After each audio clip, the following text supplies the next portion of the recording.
Just you and me. I just wanted to say,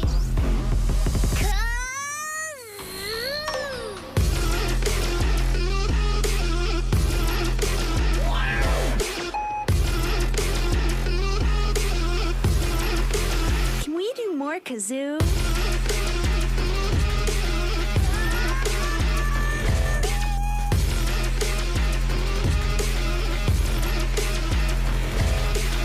you're my special friend.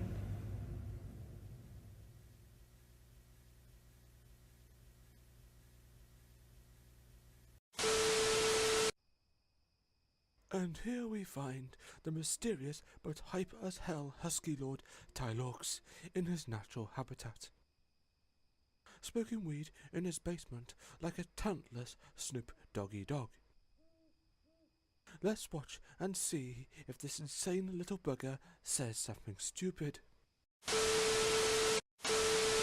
I will eat your leftist ass like corn on the cob. I'm ready. I will eat your ass. I will eat your leftist ass like corn on the cob. I'm ready. I will eat you. I will eat your ass.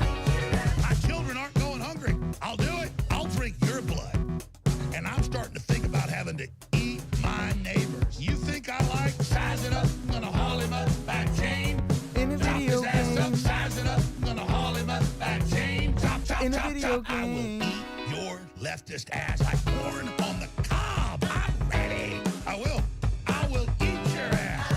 I will eat your leftist ass like corn on the cob. I'm ready. I will eat you. I will eat your ass. I'll barbecue your ass. In Wow. Roblox. I will cook your ass up so fast, and I'll tell him, In well, I killed the Minecraft. cow out back, baby. You think Christ would eat somebody? He would never do that. I will. I'm ready to hang them up, gut them, Video skin them, and game. chop them up. You know what? I'm ready. I will eat your leftist ass like corn on the cob. I'm ready. I will eat your ass. I will eat your leftist ass like corn on the cob. I'm ready. I will eat you. I will eat your ass. I will eat your leftist ass like corn on the cob. I'm ready. I will eat your ass. I will eat your leftist ass like corn on the cob. I'm ready. I will eat you. I will eat your ass. And that's why I want the globalists to know. I will eat your ass first. Were you unfairly charged with a crime? Has somebody said something slanderous? Are you bored and just want to file a lawsuit? Well, listen to some of these testimonials from some of our very real clients to see what Lork's Law has done for them. Hi, I'm Caitlin. I was arrested for harassing liberal Democrats at a polling booth over in Georgia. Lork's Law got me the settlement I deserved. 6-pack of Bud Light and a tin of Skull Wintergreen. Thank you, Lork's Law. Hi, I am Comrade Stolanen. When my landlord kicked me out without giving me heads up, I got settlement I deserve from Lork's Law. If it was up to me, I would not need a lawyer. I would have just taken him and wanted like. Thank you, Lork's Law, for getting me settlement that was legal. You just heard some testimonials from some of our amazing, very real clientele.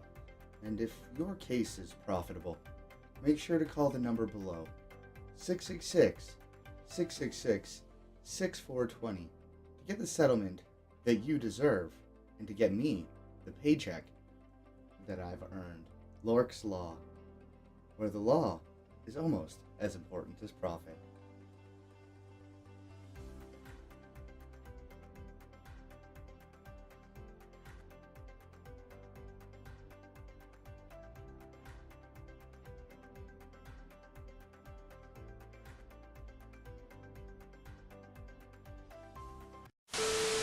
Who said communist down here?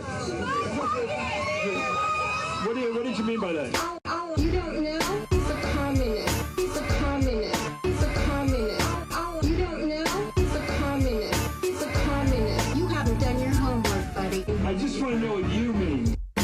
Oh, I know what I mean. All you have to do is study it out. Just study it out and you'll see. Oh, I know what I mean. You don't know? He's a communist. He's a communist.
Go. In 5, 4, 3.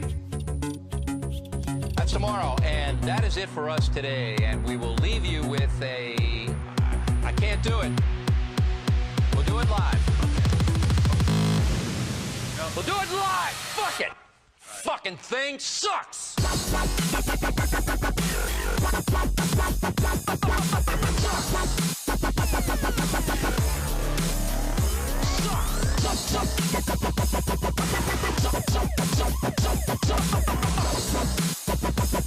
We'll do it live.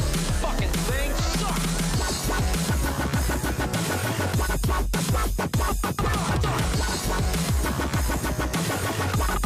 Fucking thing sucks.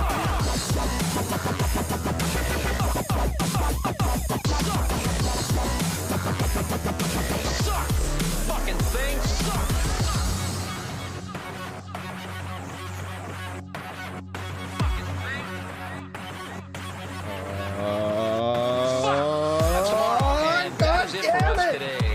My timing was off. I can't do it. Oh my god. We'll do it live. Let's do it live. We'll do it live. Fuck it. Dude, you were coughing like crazy before you turned the camera and the mic on and you fucked it up. Fucking thing sucks. Oh my god. Fuck. Dude, it sucks. I honestly don't even know what you tried. Are you trying? Just do it live. The fucking thing sucks. Oh my fucking god, dude. Oh shit. Dude, the fucking thing sucks.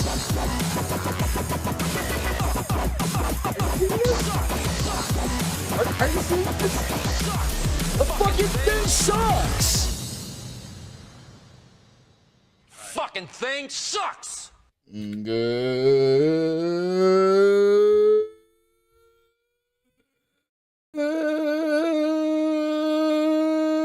morning. Good afternoon. Good evening. Good night. Welcome, everyone. We got some bass cumrags in here already. Dear Lord, have mercy. Yo, nothing gets me going like seeing motherfuckers here, like, when the intro's rolling, okay? Nothing fucking gets me going like that. That's fucking amazing. I love to see it. Love to see y'all. I spelt this wrong. Buffy Geek. The one real green man, not the fake one, the real one. Bipedal Meatbag. My dad, Igloo. And I don't think I missed anybody. I hope I didn't miss anybody. Do you even stream, bro? Fucking barely. Dude, have you ever considered, like, learning how to fucking stream before you do it, Talorx? You fucking idiot, dude. Dude, you're fucking streaming on YouTube and on Twitch now, and you still don't even know how to do it? Bruh. Fucking... Disgusting! Fucking Talorx. Maybe it would be better if you weren't stupid. That's true, Jordan. That's true. That's true. Welcome, Rob MQ. Hope you're doing well. This is a What up, certified Master hood of classic. the Universe? Oh, shit, dude. Let's go. I don't know about that. But there is one thing that I'm decent at. Okay? Well, frankly, I don't know if I'm actually that good. I just think most people suck really bad at it. So in comparison, I look good. But I'm actually not that great at it. But I'm going to pretend like I am for the hype. The TOS friendly dab. Let's fucking go.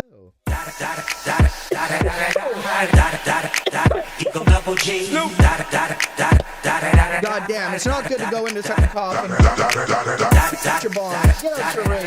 We're smoking on that garlic breath today.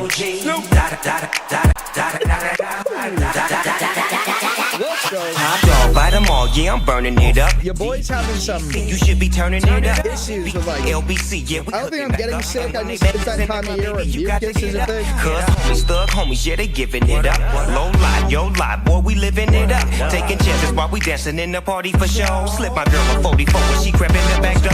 Chickens looking at me strange, but you know I don't care. Step up in this mother, just a swank in my hair. Trick, quit talking, crip walk if you down with the set. Take a bullet with some grip and take the smoke on this jet. Out of town, put it down for the father of rap. And if you happen to get cracked, trick, shut your trap. Come back, get back, that's the part of success. If you believe in the S, you be relieving your stress. I'm coughing shit up.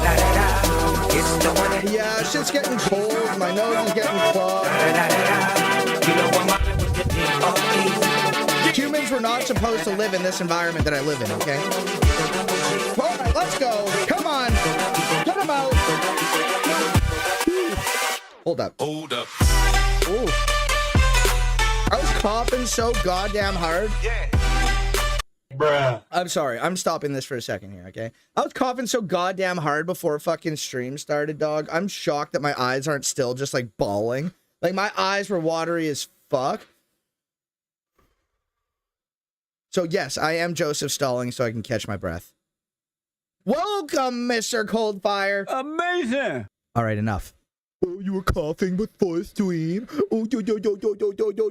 Have you ever tried just breathing? You're right. And you know what?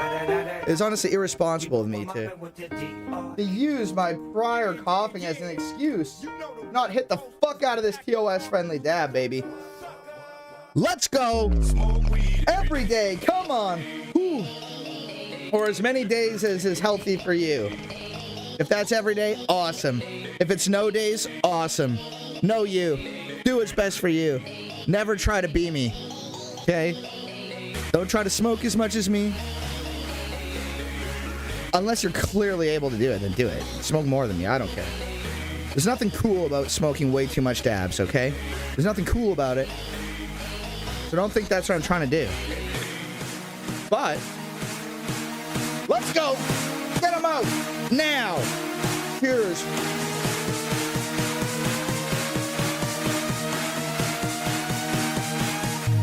Smoke weed every day.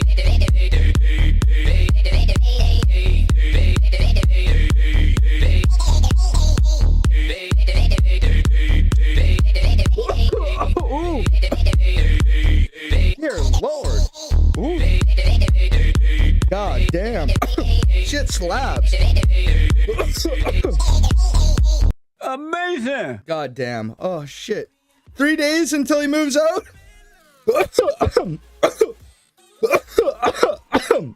Congrats, my dude. Fucking here's a little air horn. So does that mean Tuesday, Wednesday, Thursday? They'll move out on Thursday? Also, I'm just gonna tell y'all right now. I have my second Christmas work party this Friday. The first one was with everybody, and then this next one was with just my office. Bruh. Oh, hi. Thanks for checking in. I'm still a piece of garbage. Welcome, Wildcat. Great to see ya. So I do have another Christmas party this Friday. Damn, dude. Fucking, so I have to go to that. So I might stream on Thursday. Or if not on Thursday, there you go. Absolutely. And if not on Thursday, then it'll be on Saturday. But I will make up for that stream, but I won't be here Friday. So we'll figure it out. But chat, we got such a fucking awesome week ahead of us in terms of streams. Today, we have Rabbi Shakespeare coming on. Okay, we got fucking Rabbi fucking Shakespeare.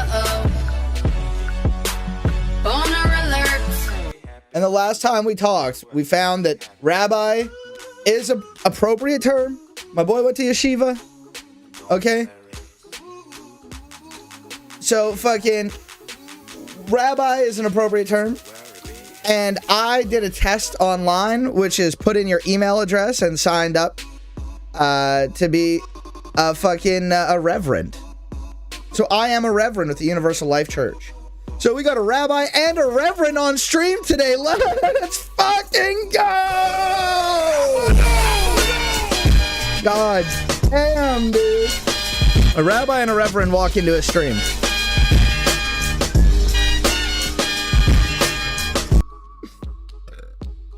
I hold the title of Reverend by being ordained by the Universal Life Church. So there you go. Welcome. Great to see you, fucking Steel Lungs. Hope you're doing well. This is a certified. Good morning. I watched half classic. of the Daily Wire movie today. I need some bleach, brain bleach bad. Well, you came to the right place. I am the incarnation, the personification, the human brain bleach. And it's time, baby, to bleach that brain. There's a storm a-coming. Did you just watch the Daily Wire movie? Do you need to forget everything that has happened to you? Do you have traumas you need to block, such as watching the Daily Wire movie? It's time to bleach that brain, baby. Welcome, Holly of the Scientology. Great to see ya. Get out your bonds. Get out your rings. Bleach that brain, baby. Welcome, Minty Treasure.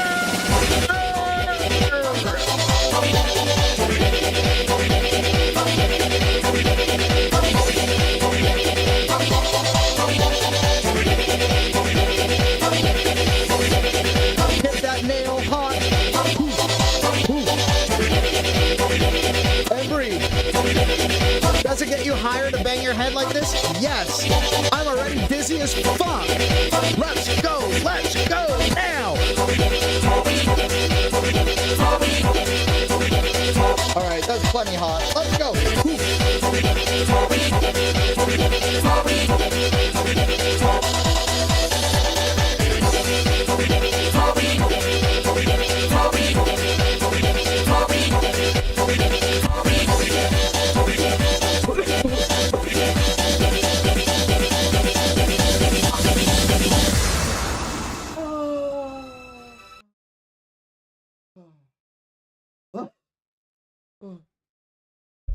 Disgusting!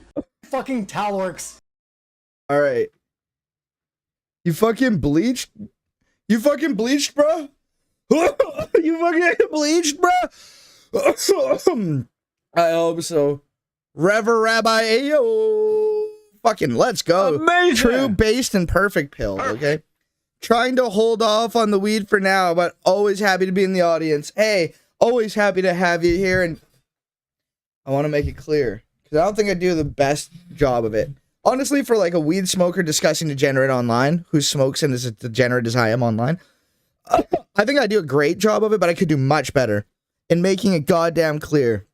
Though I fucking call for everyone to smoke along, if it's legal, that is 100% only what is best for you. If it's best for you not to smoke, do not fucking smoke.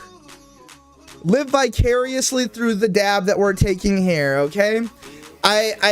If you can't smoke, that's amazing and good for you. Don't do it.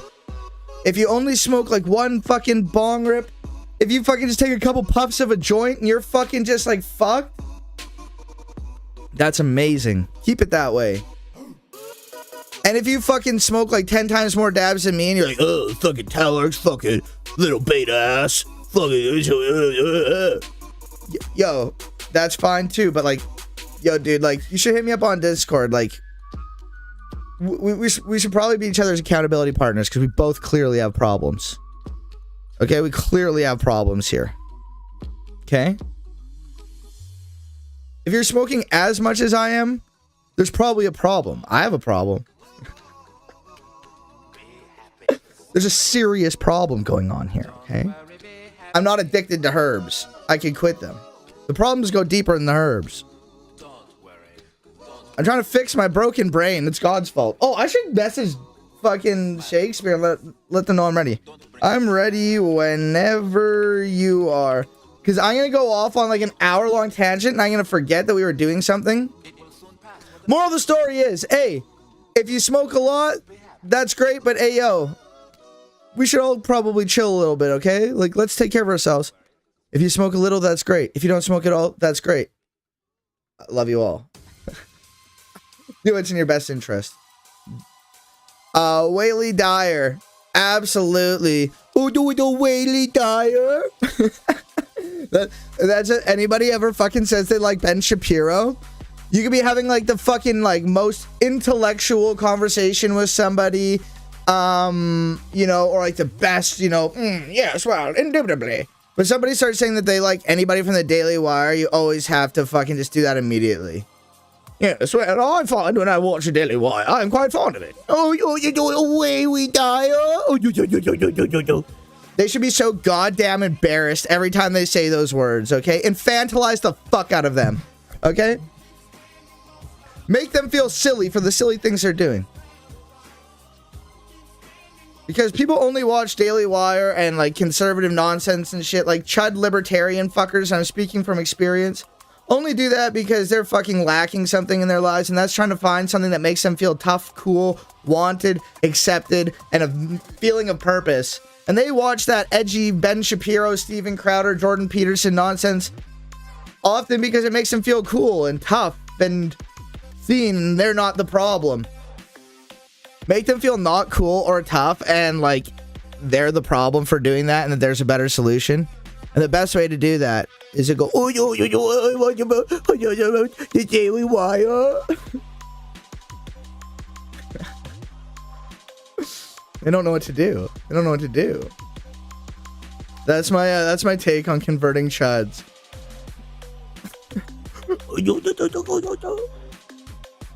Or get them to explain their own jokes.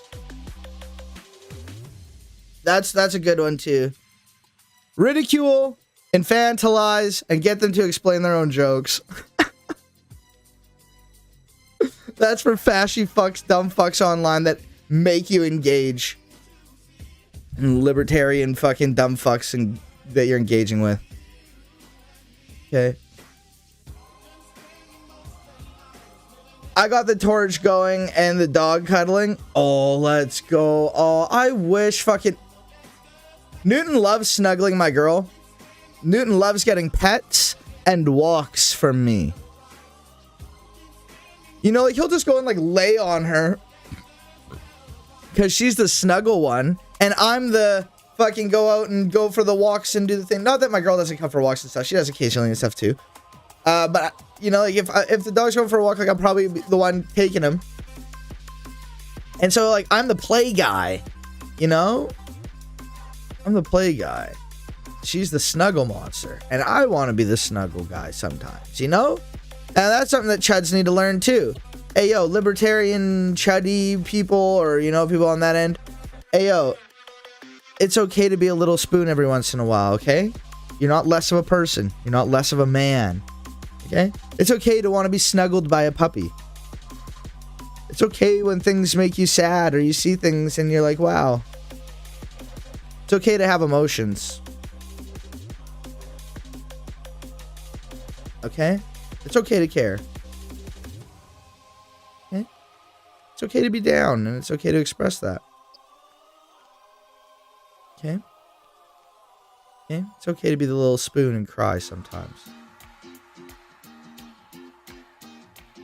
Wildest thing I did was apply to a pharmacist job. Like, what the fuck was I thinking about the drug test? Oh, yo, did they fucking do the test? Like, did they do a drug test and you didn't get it because of fucking drugs?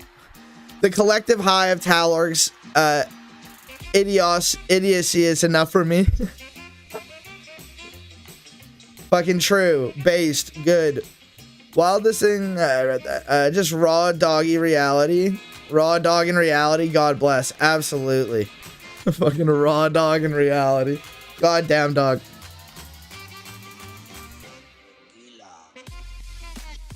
No rush, call me here when you're ready. I quit spliffs halfway through the year? When you say spliffs, are you talking about having tobacco in the joint with the weed? And are you saying that you don't smoke tobacco and weed together, or you don't smoke tobacco, or you don't smoke weed, or you don't smoke either? Or just no fucking split. Still fucking smoke joints. Fucking blunts only. Blunts only. I was more offended at the movie's plot structure than the content. God damn. Fucking yeah. I need to learn how to fucking like structure stories and shit. I'm still trying to think of the best way to do my fucking next YouTube video and how to structure it in a way. I don't want to do a fucking YouTube essay or a video essay. I don't want to do a video essay, but I also don't want to do a fucking cinematic reenactment. This is somewhere in between. I'm stuck. I need to get that story down and what I want to do. Snuggleworks. Everyone wants to be a little spoon every once in a while. Absolutely. It's beautiful and natural. True. I'm sad and I don't have anyone to hug. My cat is ignoring me. I'm so sorry, fucking Wildcat. Fucking, we are all sending fucking virtual hugs over to fucking Wildcat. And I know that you're not the only one. I feel for fucking everybody who feels alone. Or having somebody physically there to hug. Or things like that. But I hope that we can all help provide you as a community together, and knowing that you are loved by many. Ew, tobacco, Chewbacca. Oh, fucking chew. Oh, goddamn. I used to have fucking shit with chew back in the day. Yeah, blunts or anything with tobacco because I used to smoke. Hell yeah. Fucking tobacco, nicotine is like the worst thing that has ever happened to me in my life. And the worst decision I've ever made in my life. I have done a lot of really, really, really stupid things. I've done a lot of really dumb drugs, and I've always had an issue with trying to be like the best or do the most or to prove that like I can do more than others. And frankly, because of like my like neurodivergence, I frankly could. I could do things with a Whippets canister, or somebody who isn't me, let's say, could do things with a Whippets canister that would blow your mind. But like that was very, very bad that somebody who isn't me did. Okay? Fucking, but like I've done a lot of dumb shit in my life. And I don't really regret any of it except for starting smoking cigarettes. Starting smoking cigarettes was the worst thing I've ever done in my entire life. I would love to go back and correct that. That is the only thing I regret. And I've done a lot of really dumb shit. Let's just say that. Yeah. Yeah, that is like my biggest regret in life. And I hope that one day I have the strength to fucking cut nicotine and shit out of my life. I really do. But I have a serious like problem with nicotine. Like I when it comes to like marijuana and shit, like I could stop smoking weed and just be disappointed. Darn, this would be better if I fucking had a hoot. My routine would be thrown off for a couple days and then I'd get used to it. You know? Like I'd come down here, come take a hoot and realize, oh wait, there's no hoots to take. But that's whatever. You know, but nicotine is not in any way anywhere close to that category for me. You know? Weed helped me stop smoking cigs. So what would you do? Like every time you want to go for a dart, you go for a joint? Like how... My issue is I obviously am very much addicted to nicotine. How would like, were you like working and shit at the time? Like, did you go for smoke breaks and shit? Like, how did that work? Like, did you smoke fucking joints at, like, how did you stop doing it at work?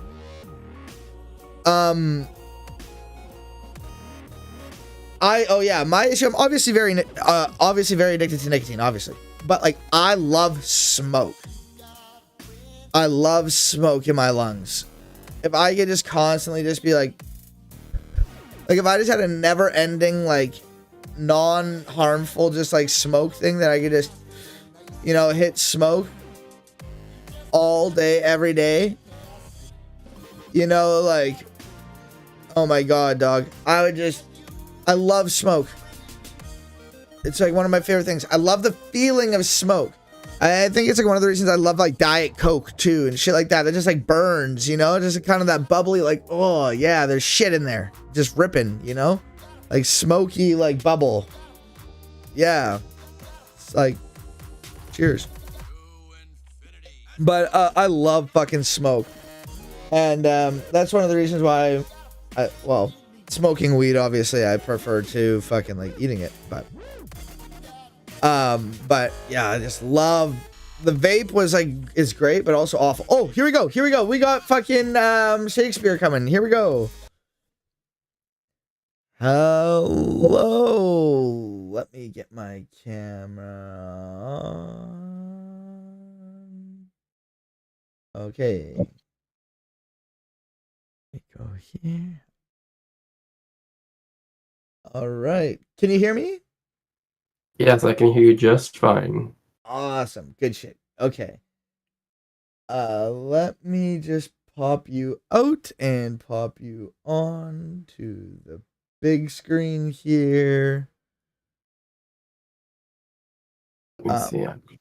Oh, there you are. You're already on here. Shit was in the way. Okay. Cool. I'm going to this might be fucking weird if I do that, hey, because then it's just reflecting back you. So I'm gonna put my second camera on, just like it's gonna show my room, but whatever. Okay, there we go. You mean you don't live at the top of a temple? I don't. No. You know, like, I'm not physically in a church or anything right now. You know, I'm not as able to teleport as I may make it look like I am on stream. So that is kind of all right. I'm kind of lying when I fucking transport. I hope people understand that I can't really teleport. Okay, is my camera really fucked up on your side, or does it look okay? Is it on? It looks fine to me. Okay, good. It's just a weird angle. I had to move it. Okay, good shit. All right. Welcome. Would you like to introduce yourself to the lovely people over in chat that may not know you on my side here? Yeah, of course. So I'm Shakespeare, and I'm a cultural historian, PhD. Particularly emphasis on, or rather, my particular emphasis is on Jewish history as well as Latin American history. And I do a stream where I talk about history, about Jewish history, as well as particularly Mexican culture, and lots of talking about food as well as other stories. But yeah, other than that, yeah. Yes. Well, fucking absolutely fucking amazing. I am going to put this in chat. I think I fucked it up. Oh, no, that worked. Okay, there we go. Fucking yes, make sure to go follow Shakespeare. Absolutely fucking amazing streams. You know, fucking, if you actually want to learn things from somebody who actually knows what they're talking about, go on over to Shakespeare. It's a fucking great time over there. So I'm super, super excited to speak with you again. We got a pretty cool and interesting topic, I think, today. And honestly, is becoming more and more, I don't want to necessarily say important, but I think important and prevalent in today's recent times, you know, with what's going on in Israel and Palestine and that type of stuff with Zionism and discussions of that we won't really get into in detail or anything like that, but I think there is some level of importance to our discussion today, especially with topics that are going on now. But so I guess the main thing that do you want to talk, I guess, sorry, I'm not really sure how to introduce this properly. So before we started this stream, you sent a book that we both read through before this that we're going to kind of touch on. And can you kind of give an overview of, just like a super base level overview of kind of the book and kind of like, not necessarily the book, but like what we're going to talk about today and the main points of that book and yeah, the main thing? Yeah, so like the main thing that that the book that I had shared with you sort of speaks about is talking about common kind of um, actually taking the postulations, right, that Christianity has about when it comes to like basic tenets, right, particularly when it comes to say the Messiah, and trying to actually give a Jewish response to them, right? And I think to me that's a little bit different from a lot of from a text that just sort of talks about Judaism as almost an anthropological thing, like something from the past, and then Christianity just appears out of nowhere.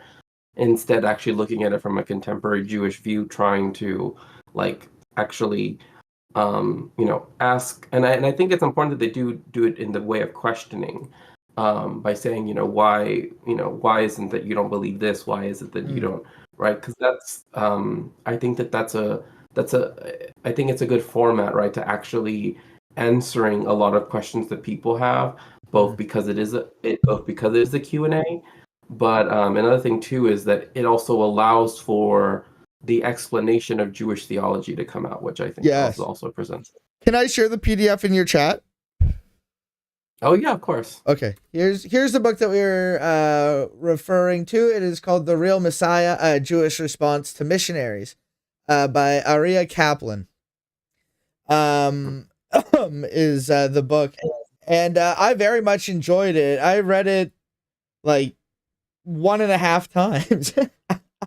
I didn't get through it again the second time, but it was really good, and it is reminiscent of another book that is kind of similar to it, that I referenced in our chat before, and I've talked about on stream a little bit.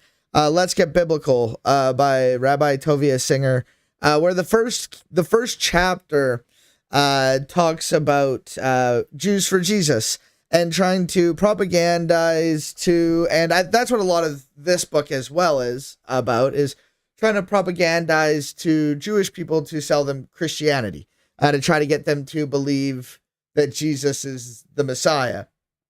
And one really interesting quote that I thought from, one thing that was from the book in regards to the number of people, is that according to recent Gallup and Harris polls, there are over 70 million born-again Christians in North America, many of whom are convinced that in order for Jesus to return the Jewish people, must first be converted to Christianity. Christian denominations such as Southern Baptist Convention, the Assembly of God, and others contribute over 300 million annually to aggressively evangelize Jews. These evangelical Christians have established special Hebrew Christian synagogues, in serious quotes here, to attract Jews. Such, once again in big quotes, synagogues have grown in numbers from 20 to nearly 500 in the last 30 years. It's from page 55 in that book, if you guys want to look with it more. But like, this is a big thing, and it's a super large movement. And can I show you this? I'm gonna screen share here. This is from Let's Get Biblical. This is taken from a Jews for Jesus pamphlet or some shit. It's a Messianic Soul Winners card. Have you seen this, Shakespeare? I have only seen it in particularly this context, but yes, I have seen soul winning when it comes to the fundamentalist Baptist church in particular. I think this is such a brilliant way of laying out this shit, and like in terms of like this is their propaganda, and it's just so blatant here. Yo, become a Jew as to the Jews, and that's something that I don't know how much you want to get into Paul, but maybe we can get into Paul a bit. But Paul was the ultimate flip flopper. To the Gentiles, I become like the Gentile. To the Jews, I become like the Jews. You know what I mean? Like, fucking change your shit, change your message, change your shit depending on who you are around. You know what I mean? And they, of course, quote that. But here, so do say Messiah Yeshua, Messiah Jesus, and the Messiah. Don't say Jesus Christ. Say Messianic Jew, or completed Jew, or fulfilled Jew. Don't say convert. Say a Bible believer, not a Christian. Fucking come to a meeting of Bible believers. Don't say come to church. Second part of the Bible, New Covenant. Don't say New Testament. Fucking tree, execution stake. Don't say cross. And then they have the explanation on why a bit down here and shit. But like, that is so fucked. Like, that's just like, what are your thoughts on this? So one of the first thing that comes to mind is actually, if I may just comment on the last thing about the tree, is Yeah. that that's actually an interesting aspect that Bible believers sound so, yeah, I know, Buffy, I know. It just, is that the idea of it being a tree is actually something that goes back to even one of the texts that we have in Anglo-Saxon, right? Or Old English, right, of 1,000 years ago. Is this called The Dream of the Root, and it's literally talking about Jesus being on a tree, right? So that conceptualization of it being a tree actually does go back much farther than people might think. It's not just a contemporary or modern idea that exists with that. So in that sense, there is a history of people thinking about it as a tree. Now, as for the rest of it, I mean, this is precisely what comes to the fore when you are dealing with particularly people that, again, are trying to convince, and this is where like the term Judeo-Christian comes out of, right? It wasn't formulated as a way to bring together the two faiths as though they were co-equals, but rather as a way to make it seem as though, well, you already believe in all this, you should be able to make that jump into Christianity. And so that is precisely what this language makes me think of, right? Of these usages of language, so that then people can co-opt, or at the very least try to claim even more of the Jewish heritage, right? That comes with that, and try to claim it as their own, essentially. Absolutely. Well, and I remember the last time we spoke, and I think like one of the things that really spurred this is I said Messianic Jews, and referred to it as just that, and didn't clarify that I just meant fucking Christians of like Jewish heritage who still keep the words. And that was something that we spoke with. I think that Katie came on, and we spoke about that a little bit, and it was super interesting. And we kind of talked about that a bit. And honestly, I think that it's super fucked up in which everything you've said, but like just from like a cult looking at perspective in terms of like changing language. And I know you could also say, oh no, that's just marketing, changing your language to better appeal to your target market. But like, does that not kind of show like kind of like the manipulation of like marketing as well? Like if you think that's just marketing, like I feel like it's trying to manipulate people into, like tricking them essentially into becoming Christians, out of their shit. And we can talk about Isaiah 53 and shit in a bit later if we need to. But I think that's the ultimate one that really gets fucking people. But I think that it's super fucking weird, and like the rechanging of language there is really fucked up. And I know that's a sales tactic, but the fact that you need to come at this as like a sales tactic, I think is kind of weird, champ. Yeah. I think it's really fucked up. Oh yeah, for sure. And it plays to the roots of. Sorry, I just want to kill this because I might further give you something to talk about here as well. I think it plays to the roots of Christians trying to historically convert Jews, either by death or like thought, like forcefully, Right. It's a right. dark history. Yeah, very dark. And in fact, to in fact sort of speak to the first part of that is just what I always say is like look at how the person, right, that is trying to do the convincement, if I may use a historical term for conversion, right, is doing, right? They're winning souls, right? Yes. Like it's not someone who becomes, as it were, co-equal. It's like they're collecting, Yeah. And that And they call makes it Pokemon even- demonic. Right. Very true. Very true. Yeah, Pokemon. Digimon too. Apparently, Yeah. I read an in Digimon too. Oh yeah, I grew up with And that shit. also- That was. I grew up being told it was demonic. I had to hide my Pokemon cards. It's a long story. oh my gosh, that's hilarious. Uh, And so, I mean, um, so so that's what comes to mind, right? Is the fact that what it means to the person that's trying to do the convincement or the conversion, right? It's that they are willingly trying to, one might say, either market or confuse or Trick. deliberately, yeah, right, exactly, right, deceive or whatever you might want to say. Deceive is a when good it word.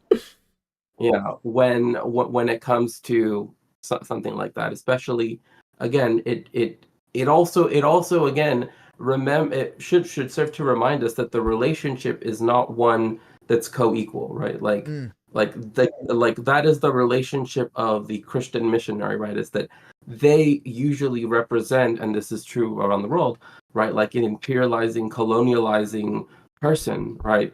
And so it kind of becomes really apparent when you sort of see it in those terms as well too. Mm. Mm. Yeah, that is. And I do want to and I believe that like I'll be able to very much substantively prove this throughout this stream, but my stream title is a little provocative, but I think it works. Conversion and religious perversion.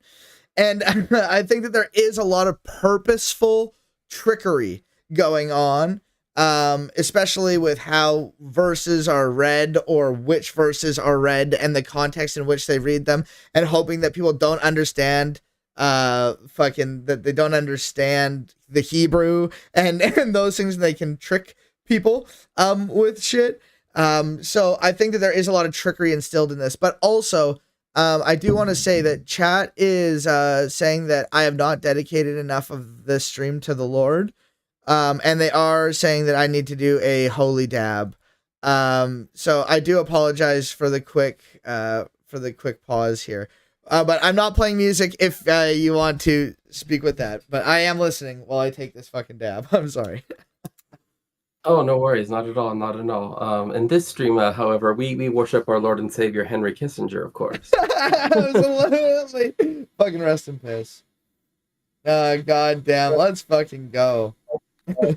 Lord and so yeah, when it comes to the second part of what you were asking, when it comes to, again, like usage of other tactics as well, right? And I think that's a good way of describing it. Is it's a tactic, It right? is.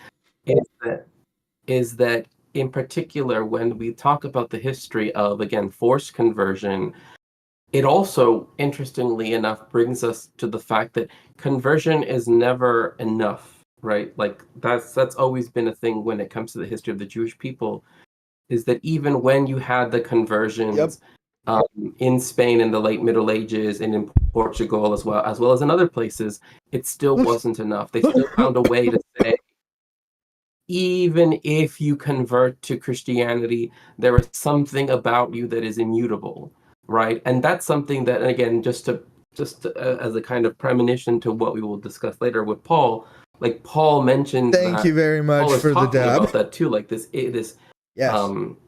this strange relationship between the two things when he's talking about the idea of like grafting onto the tree, right? Yeah. So again, this is why the history of the conversion, particularly forced conversion or deceptive conversion, is one that does have a long history. And again, it usually does not mean that there will be, it's not as though it's some kind of reward, as much as people like to frame it that way, because historically, both in Germany in the 20th century and even in other countries in Europe as well in the 20th century, as well as in the past, just a simple conversion has never been enough, right? There's always a desire to, for some reason, epistemically or ideologically, to continue to count people as being Jewish. And not only that, but doubt the validity of their conversions regardless. So it's it's Pyrrhic either way. So absolutely. And you see it even with the earliest of church fathers, and you see it very heavily with like Martin Luther and some of the most horrid, most anti-Semitic, awful things that you'll ever ever hear. And a lot of like the conversions were exactly that. Either they were, like for the most part, it was exactly like you said. They're still Jewish regardless, and that's not really going to do much. Like it's not going to do much, but hey, it's better than not having them converted, like fucking absolutely horrible. And then I do have this here as well. This last little picture here. This here is from a training manual. This here is from a training manual for Jews for Jesus. It's what is the purpose of this training? Once again, both of these are from Let's Get Biblical, Volume 1. The purpose of this the purpose, is that how you spell purpose? I don't know how to spell. The purpose of this training is to show how to help your Jewish friend to pray with you to invite the Messiah into his heart and life. How can you help your Jewish friend to pray with you and invite the Messiah into his heart and life? All right, A, all caps. You must know who the real soul winner is. The Holy Spirit. Ruach Kodesh. HaKodesh? Am I saying that right? Yeah, HaKodesh, yeah. You must understand your Jewish friend. You must avoid that which will keep him away from the Messiah. Like, what is that? Like, what does that even mean? You must emphasize that which will draw him to the Messiah. Like, these are all the techniques, and these are like the steps on like how to like overt and obfuscate and only focus on the things. You must create an interest in spiritual things. You must make him want what you and others have. I just released a video on YouTube, and I'm not trying to self-promote it. It's fucking about cults, like what is a cult and how do they recruit and the steps of indoctrination and those types of things. And step 4 is sell, sell, sell. And it's essentially like everyone around you is happy. And we were taught this as Christians, and Mormons and Jehovah's Witnesses and everybody, they have this whole like, you are the light of God. You need to show that in public. You need to always put on that face of like, this has changed your life. And then if you're a mess at home, who gives a fuck? Like, as long as people don't see you, you know what I mean? And to see it so like weirdly clear here with that, you must make him want what you and others have. Is just like, all I think of is, oh yeah, that's an indoctrination step of fucking put on the mask of the group to sell the illusion. Like it's just so weird. It's just such a weird way to put it. You must clearly explain the plan of atonement in the Messiah. Maybe that would be effective, but do you know if any like well-educated like fucking like Jewish students and stuff at like you went to a yeshiva, correct? Yes, I did. Like, do you think anybody who like went to school with like those types of teachings and shit, like, and actually kind of like know what the fuck they're talking about, do you think clearly explaining the atonement of the Messiah, do you think that would do anything? Like, I mean, I don't think so. I mean, at least just off the face of it, no, because our understanding of the Messiah is one, like, the Messiah is not in a hurry. That's a very different thing from Christianity, where it's like, oh, the Messiah, we need it to come right now, like any moment. Whereas, I mean, even Maimonides does in this very way. It's like, though he may tarry, right? Like, oh, he's going to be like smoking weed every day and be like, who knows? Like, we never know, right? Yeah. So it's a very different relationship to the Messiah, right? So it's like you can talk about this. Another thing too is the Messiah, or Hamoshiach in Hebrew. It's like it's not as like this all-encompassing. Oh, everything is going to be whatever. It doesn't exist in that same way, right? Like it's not like this. I don't want to say like well, I guess I'll just say like this almost like orgiastic kind of idea of like, or that at some point there will be this judgment, right? And that somehow it will be this I don't even know how to explain it, like in one sense, like it's an apocalyptic text, like I'm talking like referring to like Revelation and like the second coming of Christ. Is that like what we're referring to in particular, or like Yeah, I guess in Jewish theology, like the Messiah is so human, like he doesn't have to be born of a virgin, half Mm. God, or Mm. fully God and fully man, right? Well, the born of a virgin is maybe we'll come to that in a bit. Is definitely another very clear example of them purposefully manipulating and distorting text and praying that you don't understand the real words that are there and the real context of things solely to sell you on this. And I feel like a lot of them know goddamn well what they're doing, like with the whole like born of a virgin thing. But that's we'll get to that. We'll get to that. But yeah, there's just a bunch of different things here. You know, you must show him how to pray and invite the Messiah into his heart and life. Um, which I think is pretty fucked up. Uh, how can you understand your Jewish friend? What your Jewish friend, all caps, what your Jewish friend doesn't want and doesn't know. Okay, Jesus Christ. All caps, he has no desire to become a Christian, a goy, a Gentile. Fucking, so I don't know, I don't know how could they get more clear. They're putting it in all caps. Like, they're going MF Doom style on this shit. Fucking goddamn, fucking just straight up supervillain shit. Fucking, like, they know that what they're doing, they don't want. They do not want this. But we want this and we need to fucking trick them into it. Like, that's so fucked to me. I don't know. Well, I mean, I think that sort of goes with that. Again, how we have to see it as a because especially since Christianity is right linked with capitalism, right, colonialism, imperialism, and also by even more than that, white supremacy, right? It needs to be understood when they're using this language and saying this is like there would be other, even if you were to look at other ethno religious, constructions, that we would call cultures, etc., right? Like Jewish people, like many other groups, right?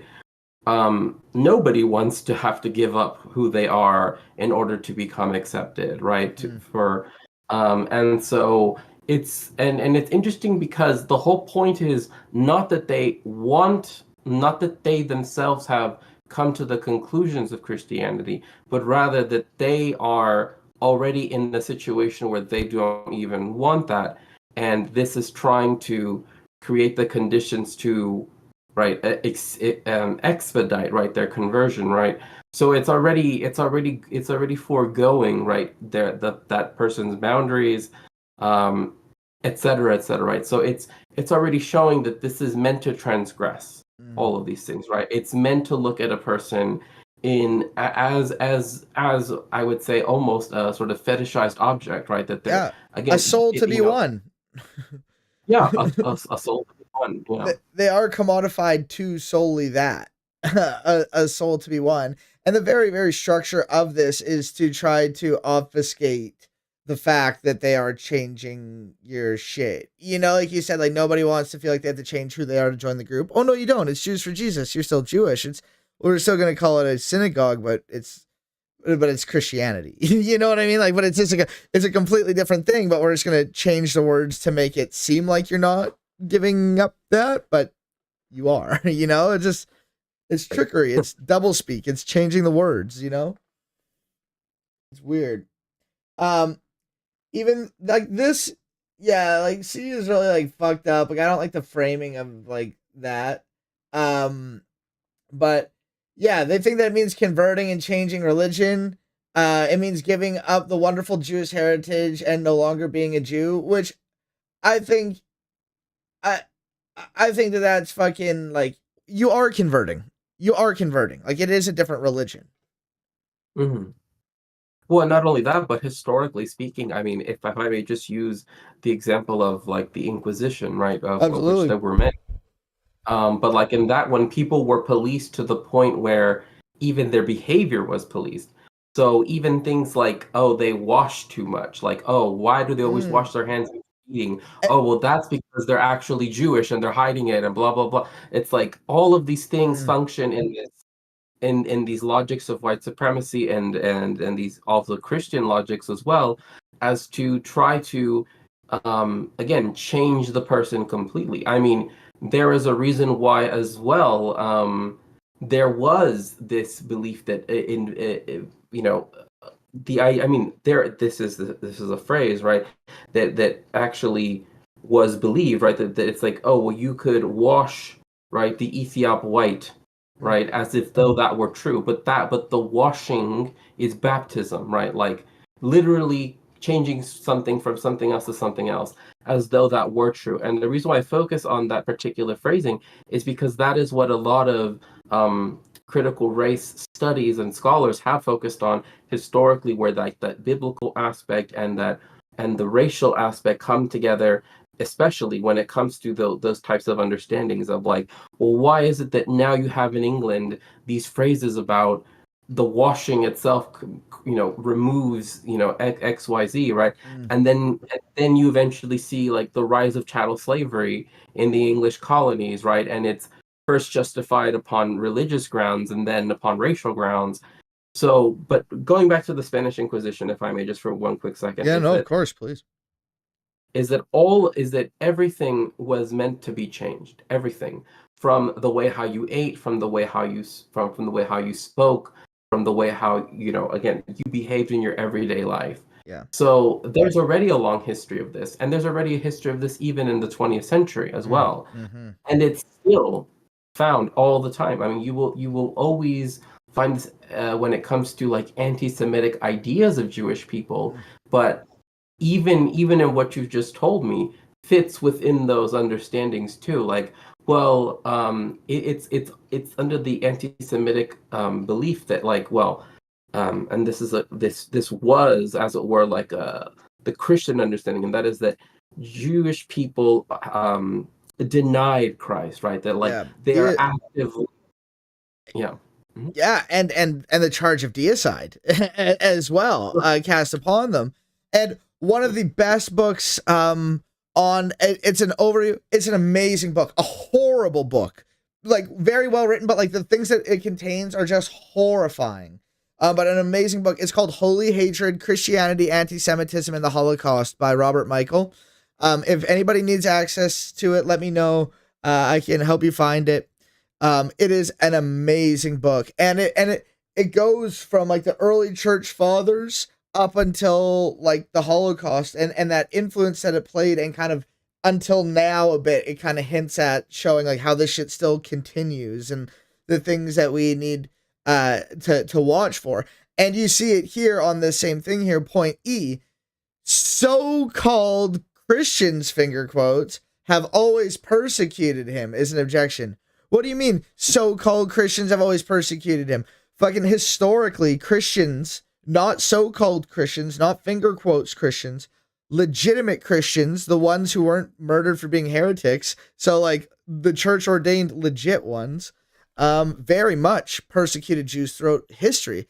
And once again, Holy Hatred: Christianity, Anti-Semitism, and the Holocaust by Robert Michael is an amazing book. It goes over all this shit. So like I think framing this as like so-called Christian persecutions is like one of the most fucked up. It's so fucked up framing wise. Well, I mean, and not only that, but it also already creates this idea of the Jewish person being like, well,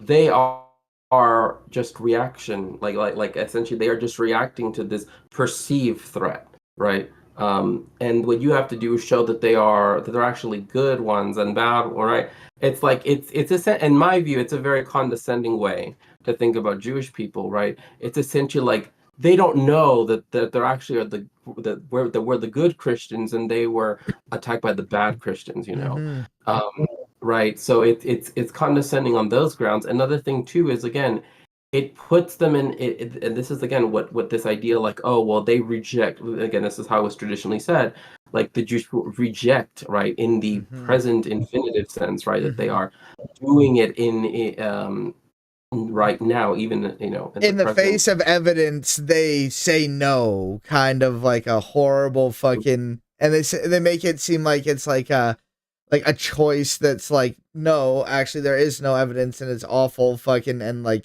you're kind of a piece of shit for coming in here and doing that. and have been used to like persecute them in that sense, very much. Right. And again, like it's important to note that like they're actually saying there was persecution, but it would have been different if we would have been in charge, right? And it's like, Yeah, we would have like, persecuted you with fucking more Hebrew sounding words. yeah.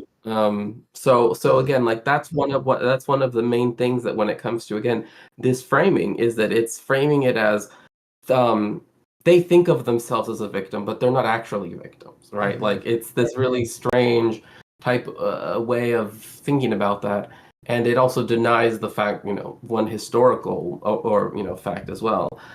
So again, when people want to start the beginning of the church, or when they want to say, oh well, this is when the not real Christians were in charge, and this is when the real Christians were in charge again, that's for any ecclesiastical authority to decide. But again, looking at it from a Jewish person looking towards that, right away, it immediately, again, like this is why I'm saying like we have to remember the power imbalance that exists when it comes to the people that go out soul winning and everything, right? Is that they have all of the institutional power behind them, and when they are going after persecuted people, that the states that have identified with Christianity, right, and that are trying to create right in the United States, want to have it be identified only through Christianity as well, right? You also have this problem where it's like, well, they have all of this institutional backing that will always defend them, right? So it's so there's always that as well. So that's why saying, well, they were victims of this other group, not us. I mean, Catholics say that now, right? And it's like, well, when it's only in the past 3 decades, right? And the fact there's actually a movement, the SSPX, right, that is like against the Second Vatican Council and everything that happened afterwards, because one of the things is they apologized for. Well, I mean, it was a very brief apology, I'll put it like that, but the Pope technically said, we're kind of sorry, for what happened the past 2,000 years, Yeah, a little. And I don't think people understand how blatantly horrid, anti-Semitic, and straight murderous and genocidal the church has been throughout history. Like, I don't think people truly understand that. Like it is very much deserving of more than a nod and saying, yeah, sorry. Right. Especially, I mean, like, in fact, I've actually been trying to find this documentary again because Deutsche Welle, this German news site, literally took it down, and they're the ones that published it. Oh my God, Paul Squall, thank you. Called, Holy shit, thank you. I don't even remember. Holy fuck, almost want thank to say you. the Nazi Pope, but I don't want to. I don't want to say that. But anyway, it was showing about Pope Pius XII, I believe. You are 1,000% correct. He was the Pope right during the Second World War. That he knew almost right away what was happening. In fact, like there's even a letter that was sent very early in the 30s from a Jewish convert to Catholicism, right? That was saying like, hey, they're doing this stuff here, and nothing, like no help at all. So no, it's fucking horrible. And Paul Squall says the Pope's about 500 years behind on his apology letters. They have a lot to apologize for. Absolutely. I'm Canadian, and they've fucking done very little, if anything, at all about the genocide that they fucking did with the Canadian government. So, against the Indigenous and First Nations people here in Canada. So, yeah, they're super fucking, they're super far behind. And they have a lot around this world to apologize for. Most certainly. Yes. But yeah, I'm gonna unshare my screen here. But yeah, it's absolutely correct. And the last point is about how fucking the dude's probably more moral than them, so why would they join their inferior group? And frankly, fair. That was their last point was on that. So you know what? Checkmate, you win. Welcome October. Fucking again, like it's always just such it's for me, it's actually always been interesting to read like all of those pamphlets and things because they're just so, I don't know, they're blatant. Yeah, very, very blatant for sure. God damn. And fucking October says fucking two of my favorite streamers in a stream. Let's go. Hell yeah. Fuck yes. The one of the the one and only Shakespeare is with us today. Absolutely amazing. Absolutely amazing. I don't want to spend too much on just like Jews for Jesus without getting into that other thing, but I do have their statement of faith. Can I read through their statement of faith with you? Is that interesting? Go right ahead. Okay. The statement of faith, it's a couple bullet points. The first one, the Old Testament and the New Testament are divinely inspired, without error, and are the final authority in all matters of faith and life. Traditional Jewish literature is in no way binding upon life or faith, but of value only where it is supported by or comportable with the Word of God. I think that it's interesting. Like I give a lot more respect to the Old Testament, sort of like the Hebrew Bible, over the New Testament. As the fucking Old Testament can be correct and the New Testament incorrect, but if the Old Testament or the Hebrew Bible is incorrect, then just by default the New Testament can't be correct. You know what I mean? Like it kind of just all rests on it, and it's kind of a part two, which is super fucked up. But I think that it's weird that you can say that it's in without error, as I find that the Old and New Testaments are contradictory with each other in many different ways. But I guess you can distort things or interpret them in other ways, I guess. But, like, I feel like the average person who says, like, the Shema fucking would know that the Lord is one and is not fucking, is not including of Jesus. And I don't know. Like, I guess you could reinterpret that, but. Yeah. I mean, people say that, but then they're like, oh, but there are three persons and, The whole Trinity thing, but it's so weird. Which, I don't know. It's its own. But the Trinity thing. isn't explicitly in the Bible. Nowhere in the Bible does it say that the Father, the Son, and the Holy Spirit are all one and of one substance. Like it doesn't say that. Fucking John, it does. Like Jesus says, "Fucking I and the Father are one," or if you've seen me, you've seen the Father. But John can eat my ass and was written much later and made it up. That's my thoughts. But that's another topic for another time. I don't think we're ready for that yet.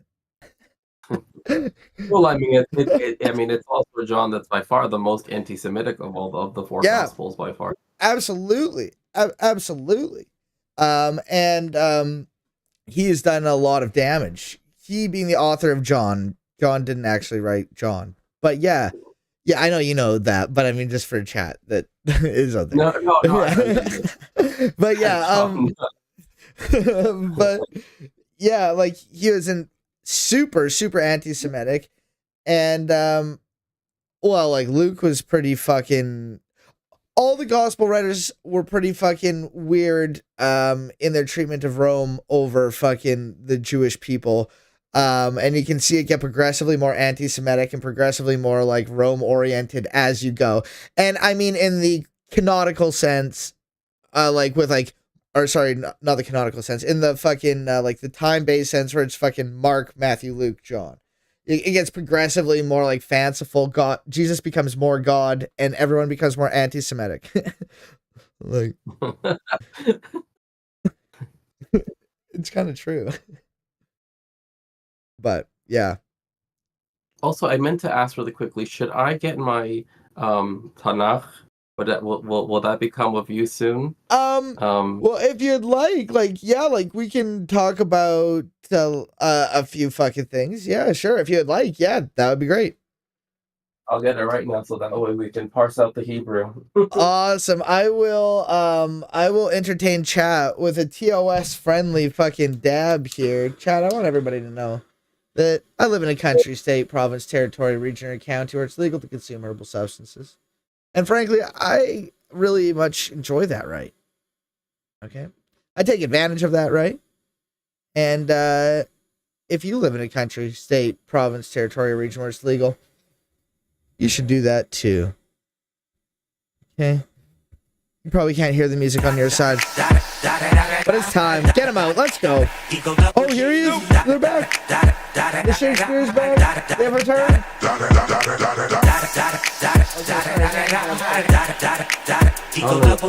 That was fast. Top dog, by them all, yeah, I'm burning it up. DPGC, you should be turning it up. CPT, LBC, yeah, we hooking back up. And when they bang us in the club, baby, you got to get up. Amazing.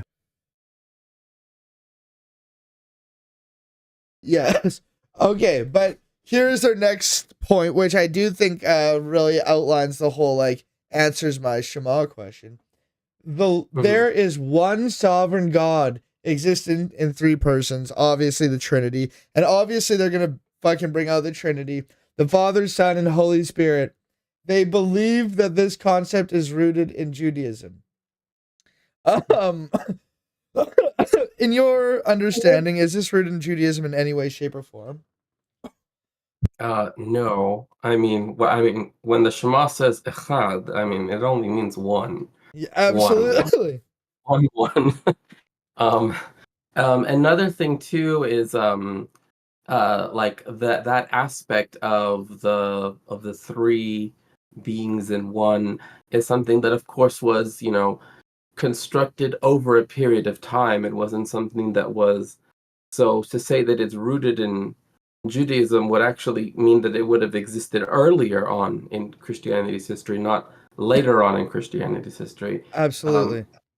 So I think just from from the historical evidence, we can see that it's more akin to ideas that were happening in the Greek-speaking world than were happening in the Hebrew-speaking world. So absolutely, and was a much later fucking creation from the church. There were references to similar things in like John and stuff. It does talk a bit about, if I recall correctly, it's John.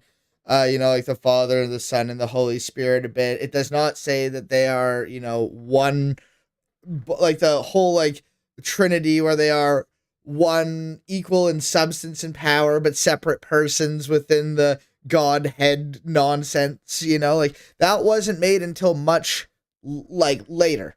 You know what I mean? And even John was written like 100 and what, 10-ish fucking after Christ, like fucking like Jesus, like that's a long time after. And then even then there were battles about what that was and what it meant. And even to this day, there's still questions about the Trinity. And anyone who says they understand the Trinity is lying to themselves and to you. And frankly, to God. And also, we have to remember that the canon of the Bible was not decided at the Council of Nicaea. No, yes. Oh my God. Yes. Sorry, Dan Brown. So it's something that occurred again. People might say, "Oh, it was at Second Ephesus." Maybe it was, but it was around 400, was it not? Yeah, it would have been 400 years thereafter. Yeah, absolutely, and a great book, which I also recommend, Revelations with an S, by Elaine Pagels. It talks about the book of Revelation and like the different apocalyptic texts, and it talks about like what books were and weren't added to canon, and why Revelation was finally added to canon. And essentially it boils down to it was a great weapon to use against heretics. You know what I mean? So they're like, yeah, we're going to add this. And yeah, it was around, I think 400 to 425, I think, around in that region. So yeah, like it was not like an immediate thing. It's something that whenever I talk about the Bible, I try to always remind people is that this is not a book. It is a library. It is a collection of books, some of which were meant to go together, some of which were certainly not. And they were said by different people at different times with different thoughts and different opinions, and they don't all agree with each other. You know what I mean? Like, some were borrowing off others. Like, you can clearly see with, like, the synoptics that fucking Matthew and Luke, or the writers, had Mark. You know what I mean? Like, they were copying off each other, adding shit they liked, taking out shit they didn't like. They're fiddle fucking with the text. People were doing their shit. They had different sources. They were doing their shit. And then it was later added. And at the times, like, some people had Luke. Some people only had Mark. Some people had Thomas. Like, some people fucking had different scripts and words and shit like that. And the church got rid of the ones they didn't want and kept the ones they did and put them in an order that they saw fit, which is a big issue too, in my opinion. Huge issue. Yeah, I got a big issue with that. And not only that too, but sorry, go ahead. No. Yo, continue, because I'm gonna go off on a tangent and we'll come back to it. I'll remember it. Well, no, what I was gonna say is like another thing that is also sort of not spoken about is that there are books that were popular, in the year that you would have thought. I mean, if you would have had to place bets, and they're like, no, people don't even know what you're talking about at all. It's like if I were talking about the Shepherd of Hermies, people are like, what are you talking about? But it's like that was one of the most popular gospel like texts that existed, but it doesn't talk about Jesus once. Yeah. So that we're like, we kind of have to keep the internal narrative consistent, I think. Absolutely. So you have that being taken out, and not only that, but it's like even with the texts that exist now, there were still apocryphal texts, texts that are considered canonical, texts that are semi-canonical in some churches, texts that are very much not canonical in others. The order is different, the amount of books is different, because some of them are collated into one. So so that also brings into question the prior point too, was just the fact that it's without error and blah blah. Like if that's true, then Hashem must have given us one version that's absolutely final, right? But usually, when it comes to like the fundamental Baptist church, they tend to choose like the King James version. Yeah, like, dude. Okay, yo, I had a debate with this dude, and I had a whole bunch of stuff done on the King James version, like research I wanted to go off on the King James version, but it got way off topic, and like, it's a long story, but fucking, he is a real son of a bitch. It wasn't supposed to be a debate. It's a discussion around the Bible and like why the King James isn't the best thing, and why there's other ways we can look at stuff, and But yeah, the more fundamentalist biblical inerrancy people fucking tend to be King James onlyists. But the thing that I wanted to bring up that really gets me, and I've talked about it many times because it just fucking kills me, and it's a basic thing that I think like doing will completely shift your whole way of reading the Bible, the New Testament, is what I said, the not just the books in the Bible, but the order in which they were put in the Bible. The fucking fact that Mark was not put first, but rather Matthew, I think is so fucked. Like, to me, it completely distorts everything. Because you open the fucking New Testament, you're like, all right, let's start reading. You start with Matthew, and the birth narrative, and yeah, he's Jesus, and he's super cool and like holy, like from his like birth, and everyone's happy, and wow, cool, wow, story. Okay, and then we get to Mark, which is the next one, and you're like, this is just a pared down short version of it. Like, whatever, let's move on. Okay, blah blah blah blah, and you keep moving on. Whereas if you had Mark first, it starts and wait, Jesus is like, where's the birth narrative? What do you mean? Like, it just skips his birth? Why isn't it here? What's going on? What's happening here? And then it just goes to like him like to his baptism, and it's just this Jesus guy getting baptized, and then like a voice says like, truly you are my son. Wait, at his baptism? Wait, this is happening at his baptism? And then shit starts going from there. It's just like, oh my god, wait, what? This is a completely different, what happened to the stuff? And it's just a completely less mystified, less like fucking blown up, added frillish fucking story. And when you read it like that, and then you can see it slowly get embellished, you get the better view of how it's supposed, like, I don't want to say supposed to, because I don't know if there's necessarily a supposed, but like, I think you get a better view of how it evolved, Mm-hmm. And the putting Matthew first is like, oh, well, what the fuck? Okay. Oh yeah, for sure. And especially another thing too, and I'm pretty sure I might have mentioned this the last time we spoke, and that is that one thing that you do, like with starting with Matthew as well, like even beginning with literally Matthew 1 through 6, or I think it might be a little bit longer than that, but I'm pretty sure it is. I can't remember exact verses off my top of my head, but the genealogy of Jesus is something that has always interested many people because of the fact that. Are you gonna tell me how many the verses? Yeah, well, it's in Matthew and Luke. I believe it's the first part of fucking Matthew. Like, I think like Yeah, it of begins like, Luke. and this is the genealogy of Jesus Christ. Yeah, Right. yeah. But yeah, like there's really great charts online where you can see like the side by side because they are different. And there's lots of different apologetics for it and shit like that, and it's pretty fucking funny. Right. Well, what I find very interesting is the fact that we know that one of the things that when it comes to understanding the development of the genealogy and the birth narrative and the is the fact that they use right a basis of so because we know that they used the Greek Septuagint, right?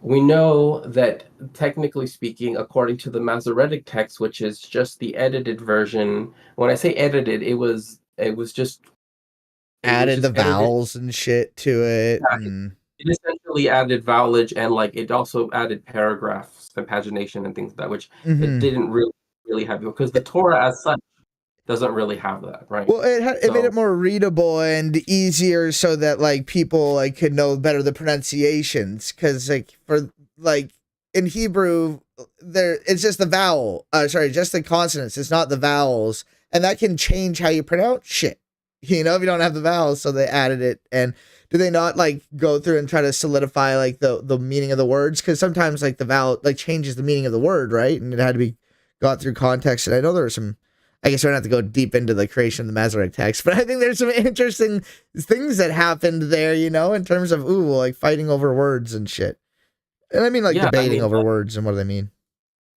I mean, like, I think to me, like, one of the main things that they did was by adding Hanikudim, like, which is the orthographic notations, right? The vowelage, was because it was to decide which pronunciation. For example, it also was because if you look at a Torah scroll, it doesn't have anything. It doesn't have any vowels. It doesn't have anything. Instead, a chazan, who is like the cantor, as it's usually translated into English, the cantor, they have to know where the cantillation marks are, because certain words are supposed to be pronounced in slightly different ways because of that. Yo, sorry, I'm getting a raid right now. Welcome, Raiders. Welcome. Welcome, Brecky time. Great to see ya. Hope you're doing well. Welcome. We're on with the one and only, the very based Shakespeare, talking about Jews for Jesus and the Bible and all sorts of fucking wonderful things. Welcome, everybody. Great to see you, Punk Roast. Thank you for the raid. Shout out fucking Breaky time. Thank you. Sorry. I didn't mean to cut you off there, but I got a raid. And I wanted to show for chat here, I have a Bible here that's in Hebrew and in English. I got this for $20. It's fucking pretty amazing. Here, let me just pop this up on my screen here quick. And you can see here the letters and like the dots and the lines and stuff above. The dots and shit are the vowels. And that's the stuff that was like added in. It was normally just like the letters. Sorry, it's not really focusing very well, but yeah, for those who don't really like know what that looks like, because it's super cool to see. Super cool. Sorry. Continue. Right, and like but well, the main thing what I was gonna say is like because we know they based it off the Septuagint, we also know that the changes that were made in the Septuagint by the translators when they translated into Greek were also the basis of when they created the genealogies and everything of Jesus, right? Because they also say and the time it was from these 7 generations to this, right? Like they try to add it up, right? Like an amount of years. But there are specific aspects that come out, in particular, the fact that we know this, and the fact there's actually a biblical scholarship that's on this. Hope your stream went well, Breaky Time. Thank you again. Thank you. When they translated the Septuagint, they purposefully elongated, right, the lifespans of people, and also the distance in time, right, between specific events happening, both pre-diluvian and antediluvian. Antediluvian and post-diluvian, right? So that just means before and after the flood. And so because we know that everything was in reference to the flood and how we can also tell when we look at the genealogy that it actually doesn't match what the rest of the text, particularly like the Dead Sea Scrolls, right? It doesn't fit timeline wise. It actually would make like Jesus either have come like 500 years too early, or if they were to do it in the other way, then it would be way too late. So it's like so yeah. They gotta do some fuckery. And that's why I rock the NRSV fucking is my fucking Bible of choice. And in this front of like your Bibles, there's generally like a to the reader. And it pretty much says like why an update.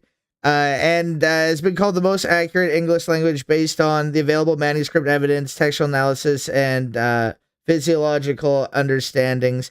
And it just talks about how like there's a bunch of different new texts and new things that have been found in light of these new findings. Like it's important that we update, so that we can have a more accurate text than what was before. Obviously, in a translation period, you're never gonna fucking have as good of an understanding as if you know the Hebrew or the fucking Greek or the Aramaic, But fucking hey, it's good to have shit that's updated based on the new shit and not the distorted shit that's fucked, so that there can be a prophecy added, like where they have to change virgin and things like that.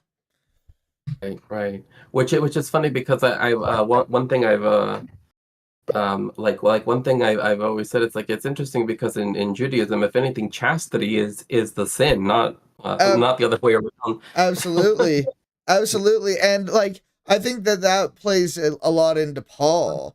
And I guess like, but also I think that Jesus, something that I talk about quite a bit is that it wasn't that Jesus was necessarily like the most ethical or moral dude of all time. I think he displayed, and I think it was John Dominic Crossan that said it, like I didn't make this fucking shit up, is interim ethics. A term of interim ethics meaning he was an apocalyptic Jewish rabbi. That's what Jesus was. Fucking, he believed that the end was coming now, the world was run by dark forces, and that the fucking heavenly godly forces were going to come back. The Son of Man would come in the clouds to restore fucking shit. It's coming now. Fucking get ready. Give up everything, sell everything to the poor. If somebody slaps you, let him fucking slap you. It's fine. Give him the other one. Who cares? It's all going to be fucking over anyway. Don't take a wife. Like Paul was very much on like the don't take a wife or anything like that. It's no point unless you need to fuck. Then like, okay, take a wife because it's better to like have a wife and fuck than to not have a wife and fuck. So that's the only way you should, you know what I mean? But like, don't do it because the end is coming now, And it was very much based in that apocalyptic view of why would you take a wife? Why would you have kids? Why would you? And that's why I find it so fucking funny when a motherfucker comes in with an abortion talk. We're not going to go into that, but like an abortion shit, like, oh, well, Jesus wants us to fucking be fruitful and multiply. It's like, where in the New Testament does it say anything like that? Like, what are you talking about? Like, fucking, how would Paul feel about these words? Incel Paul, let's go.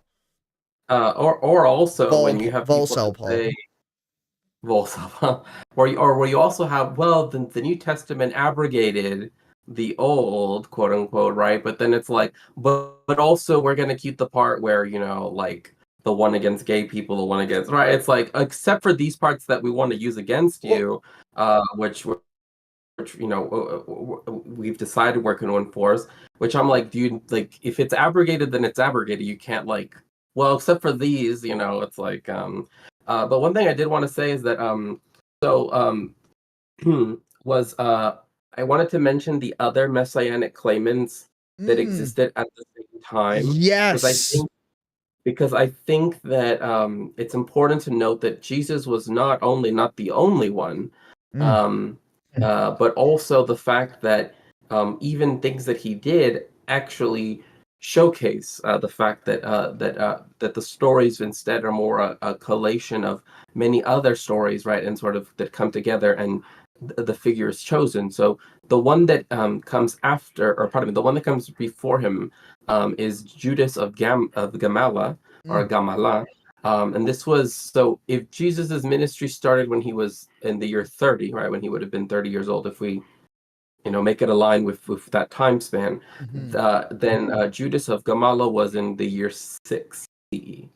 And then you also have, just after Jesus, literally about 4 years later, you have Agrippa the Great. And then 10 years later, you have Theudas. Then you have Menachem ben Yehuda, which is in the year 66. And then Eliezer ben Yair. So I guess in this case, you have these 6 claimants alongside Jesus of Nazareth, right, including Jesus, that existed in the aftermath of the Herod, of King Herod, right? So that's why another thing too is that discussing aspects of Jesus, right? Like, oh well, why is it that in when he restores the sight, why does he have to spit into the ground and like put it on the right? It's because that resembles the magic traditions of his time, as opposed to the miracles, or rather the idea of a miracle, right? And so that's why, like, even reading the stories themselves can also, unless they are decontextualized, which in many cases they are, right? People don't know, like, obviously it's not going to say in Jesus's time the magic, right? But again, this is something that we do know from the historical record, that Jesus of Nazareth existed at the same time as other important rabbis, including another one who was also Galilean, that essentially coexisted at the same time, but who never once mentioned any Jesus, or in this case, Josh, right? Because that's technically what Yeshua. Have I shown you my shirt that I made? No, I haven't. Oh my god. Okay, I'm gonna show you. I'm so happy you said that. Oh my god. Okay. I'm so sorry. Okay, continue. I'm sorry, but I gotta show you my Josh shirt. Oh, it's so good. Josh Christ. It's so funny. Make sure to fucking go to ShopWorks, Redbubble, fucking. Okay. It's so fucking funny. I think it's funny, but I'm also super biased because I made it. Okay, here it is. Okay, here. I'm so glad you fucking said that. Cause yeah, Yeshua, fucking Joshua. Fucking, you can get this as a sticker, you can get it as a shirt, a hoodie, and anything. And it's Jesus, and it just says Josh. Yeah, but it's true. That's what Yeshua means. Absolutely. Oh yeah, I gotta show it on my screen here. But yeah, that's exactly it. That's all it is. And it makes him seem less like magical when you just call him Josh. I just find that so funny. Have you prayed to our Lord and Savior Josh? Absolutely. Dear Joshua, who art in heaven, hallowed be thy name. Shout out to my Joshes. Let's go. Josh gang. Good shit. But yeah, sorry, I just needed to show that because like I've never heard anybody else refer to fucking Jesus as Josh, and it made me very happy inside. It's my buddy Josh. Absolutely, I have a deep relationship with Josh in my heart. You know. Yo, do you believe that Josh died and came back 3 days later? Welcome, Bird Scout. Thank you. Welcome to the Talworks gang. Welcome. Like literally, like because his name is Yoshua. And then because sometimes the H's aren't respirated, it's Yeshua. Yeah. So it's like, yeah, it's literally Josh because Yeshua is Joshua, and yeah, so it's Josh. It's Josh Christ. Absolutely, Joshua Christ, Mary and Joseph Christ.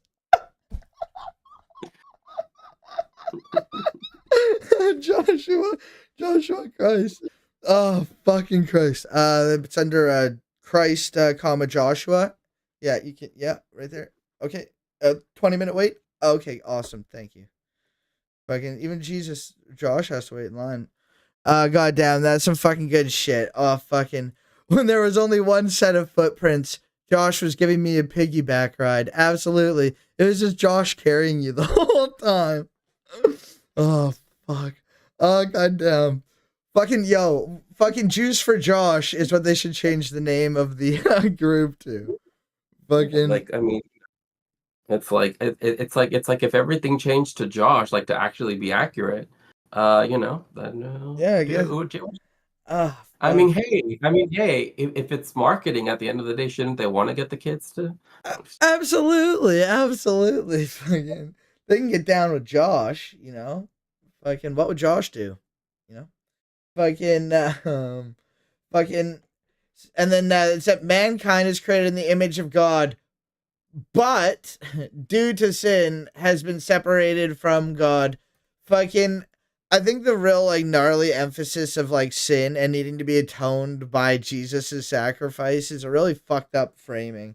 I think, the view of, being made in God's image, and that's awesome, and you need to express that and show that and just be happy that you're in God's image and try not to sin because you're better than that is amazing. It's a way better view than like fucking you're evil. Jesus was Mhm. murdered violently for you. Well, I mean, and even that, when you have um, the penal substitution, or um, you know, Atonement. like Like yeah, for. Mhm. yeah, I'm trying to think of the fucking word, but yes, yes. But when it comes to that, it's like even that is something that is rejected. For example, like I mean, it's not a view that's held by everyone, but it sure seems like they bring it up when it comes to with the Jewish people. It's like, oh, but now we're actually all going to believe it now, and I say that like because the Catholics say we don't believe that there was penal substitution with Jesus having like literally died in our stead, right? But rather that it's more of a like a more Symbolic metaphor. yeah. Yeah, and also I was just laughing because I just wrote in chat right now, Drake and Josh are Lord and Savior. Absolutely. I was gonna fucking make a fucking Drake joke, but I'm like, I don't know how to make this joke appropriately. I'm not gonna make a fucking Drake joke. I'm glad somebody found a way. Goddamn, good shit. True. Goddamn, good shit. Sorry, not Josh related, but really grinds my gears. But yeah, yeah, yeah, I kind of forget what fucking you're talking about, but um. The next one is that Jesus is the Messiah and died for our sins, for the sins of mankind, as a substitutionary sacrifice. Who all who believe in Him have salvation. That's exactly what you were just talking about, and it did a great job of reminding me. But that's literally the next point: is a substitutionary sacrifice. Ooh, that's a word I can barely say. Um, and I think that's fucked up. Like, is that a Jewish idea of like substitutionary sacrifice? Like, obviously, like of like sacrifice of like animals and shit. But is that like you can't?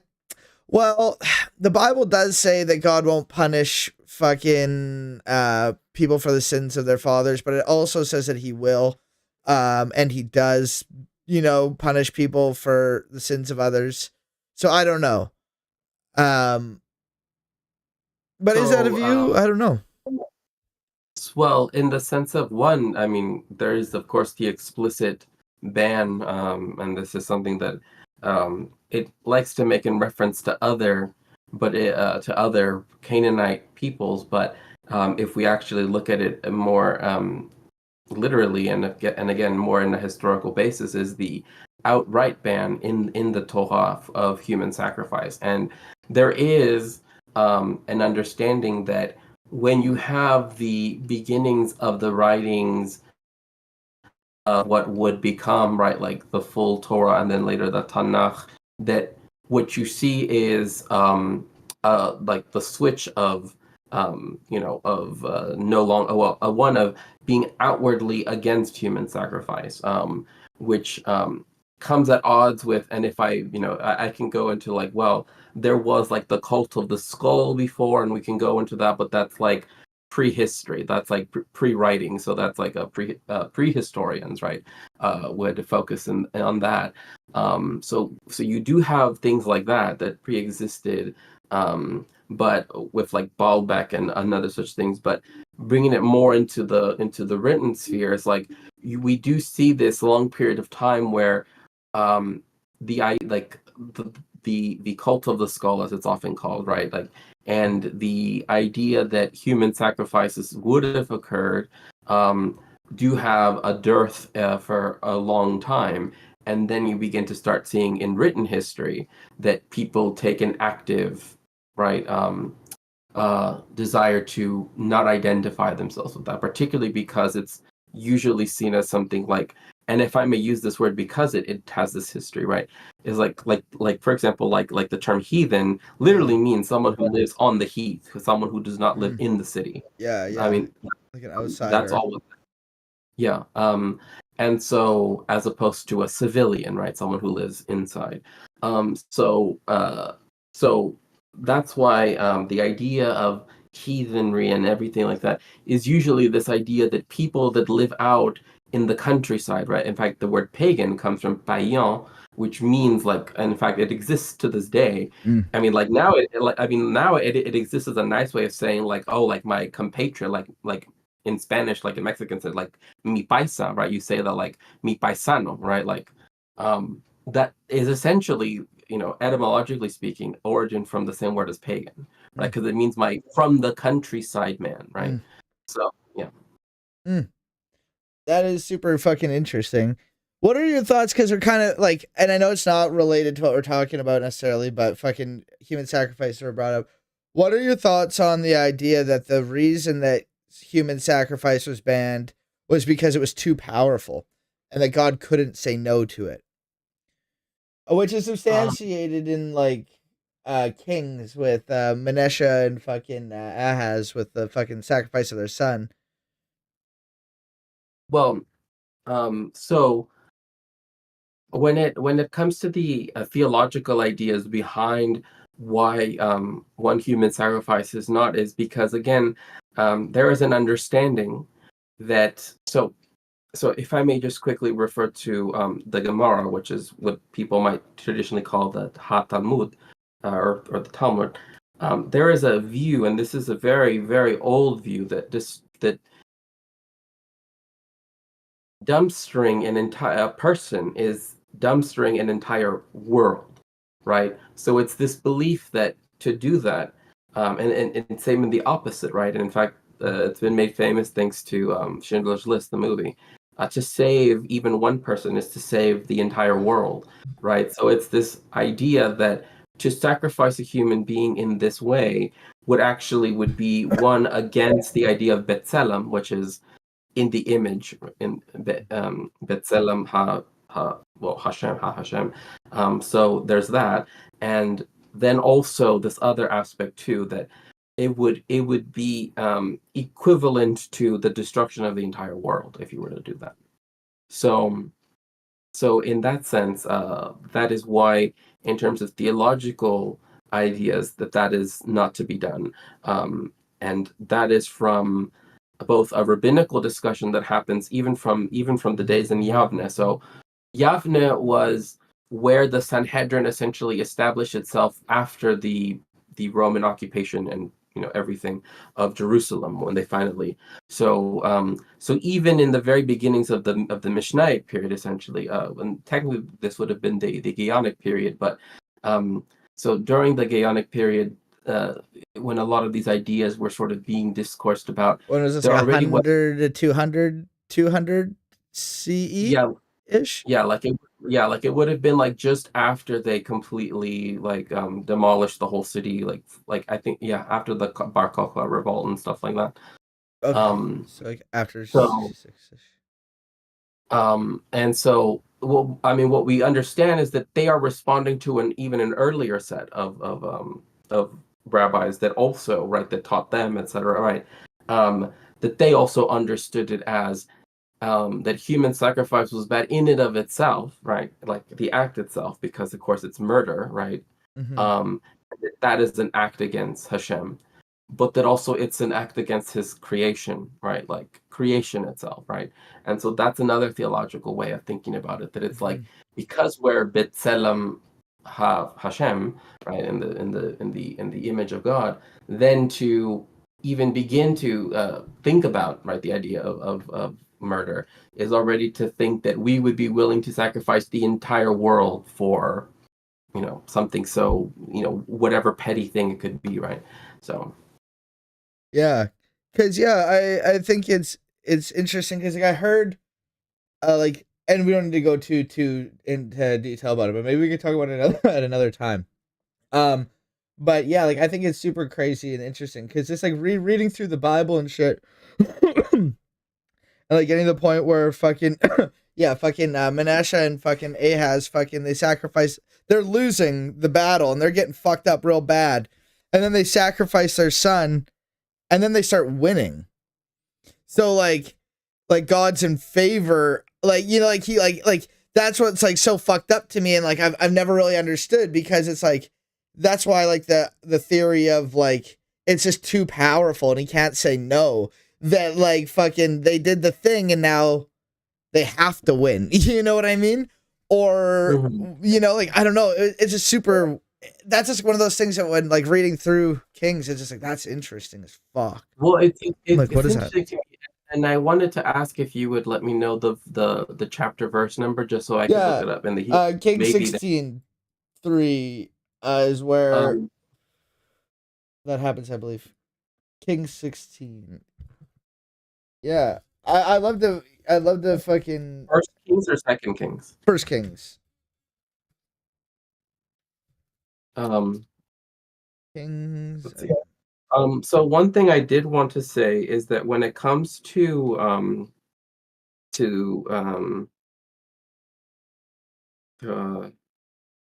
uh, you said chapter 16 verse 3. I believe here. Walked with the kings of Israel. He set his son pass through. He even made his son pass through the fire according to the abominable practices of the nations whom the Lord had driven out before the people of Israel.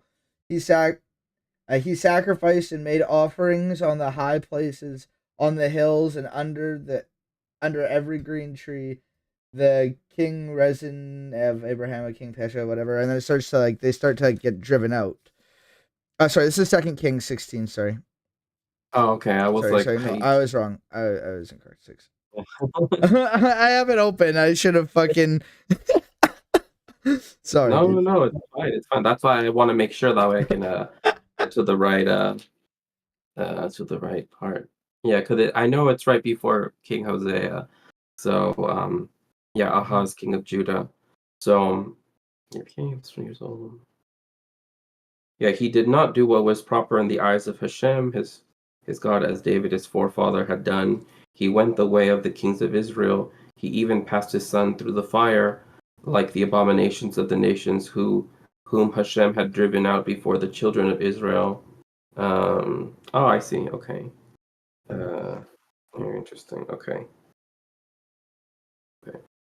So, okay. Oh, it's interesting because actually it's telling me the reference that it's talking about. Oh, cool. Let me see here. Deuteronomy 18:9. Yeah, like I didn't have like this prepared in any way, shape, or form. I could have a bunch of stuff like fucking ready and stuff, but it just came up and I wanted to hear your thoughts on it. No. No, it's good because I am interested in actually discussing. So it says here. Ah, yes, the prophecy. When you come to the Lord, when you come to the land that Hashem your God gives you, you shall learn. Welcome, Lenny. Great to see you. Hope you're doing well. Not learn to act according to the abominations of those nations. There shall not be found among you one who causes his son or daughter to pass through the fire, one who practices divination, an astrologer, one who reads omens. Oh, this is funny because this is the part that people say outlaws magic, right, and witchcraft, but actually is a prophecy in Jewish thought that this will happen and has happened already. So you know. Well, what about? Go ahead. I guess it's not necessarily a god or anything that fucking does. I guess it's Saul that bans like fortune telling. Saul's super like hardcore against fortune telling. I think that's in Kings as well. Or no, that's in Samuel. Samuel. That's in Samuel, where he summons Samuel through the fortune teller, and they're like, "Oh no, you're gonna murder spin me. This is illegal." And he's like, "No, don't worry about it, dude." But like, it was illegal from him, but I don't think like the Torah says it's illegal, or wrong Yeah, necessarily. like I mean, like in the sense that it's like, well, it's a foreign practice, which is, I mean, in that sense, technically, it's any foreign practice is illegal. But I mean, at the same time, in Jewish belief, it's also thought that all foreign practices are like they saw us doing something, and then they're like, we want to do it too, but they do it like incorrectly or some other way of doing it. So, Fair. so you said it's chapter 16, verse 3. 3. Okay. Yeah, there's more The way to up. it here, but yeah, it's just talking about sacrificing his sons to begin to reign. And his ancestors David and we walked through fire according to the fire for the people. Because yeah, I see here the altar that was in Damascus, and King Ahav sent in a model of the altar and its plans to Uriah HaKohen. Uriah HaKohen then built an altar. So it's talking about the Assyrians. Yeah, King approached the altar, offered upon it. He burned his elevation offering, his meal offering, poured out his libations, sprinkled the blood of his peace offering upon the altar. And as for the copper altar that was before Hashem, he drew a new altar in the sanctuary. Yeah, here it doesn't. Like here it does say that there's blood, but I don't see where it's the walking through the fire. Yeah, Um, 2 Kings 16:10. Maybe I'm misreading. Or sorry, here. 16:3. It's not the end of the world. Like this is something that we can. Yeah, no. I see what you're saying. That he had passed through fire like the abominations of the nations. But the way how that's saying is that, but he also sacrificed and burned incense at high places and upon the hilltops under every leafy tree. So it's not saying that he killed rather I should say, what it's trying to say is that he did things that the Israelites, right, wouldn't have, that they don't do, right? And like that's what his grave crime is, right? Is that making him walk through the fire and making him do these things, and the fact that he was going against God, right, is what then causes the sudden flip, because then that would make him, if I understand this correctly, from again, just I don't want to read the whole thing. Yeah, no, right no, that's fine.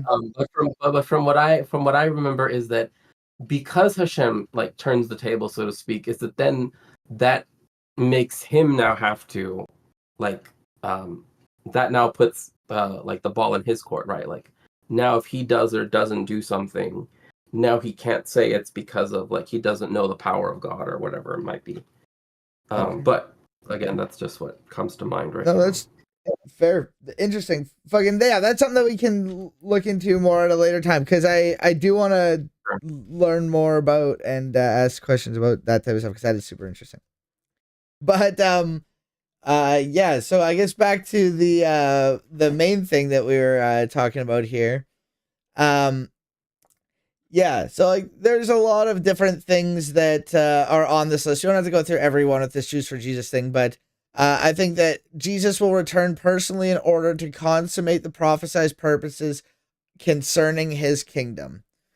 And I think that's interesting, and kind of back to the book that we were reading, The Real Messiah, and those types of things. When it comes to what was prophesied of the Messiah, none of that happened. You know, implements of war weren't turned into fucking implements of fucking agriculture. You know, not everybody turned to the Lord and said, oh yeah, fucking, you know, like Hashem's like the fucking best. Let's go. Fuck yeah. You know, like none of the things happened. So like that's going to be a fucking hard sell. So they have to sell it on that he will return and do the things. Right. Which again, which another thing that Jewish theology sort of throws in the face of that sort of shows that, you know, there wasn't this understanding, is the fact that in Judaism we have reincarnation. So that doesn't work. If like, why do you need the one resurrection in the 3 days, but also why have technically a second resurrection? Because he resurrected after he died once again. and came back technically, but now he has to come back a second time. Well, technically a third time, but Yeah.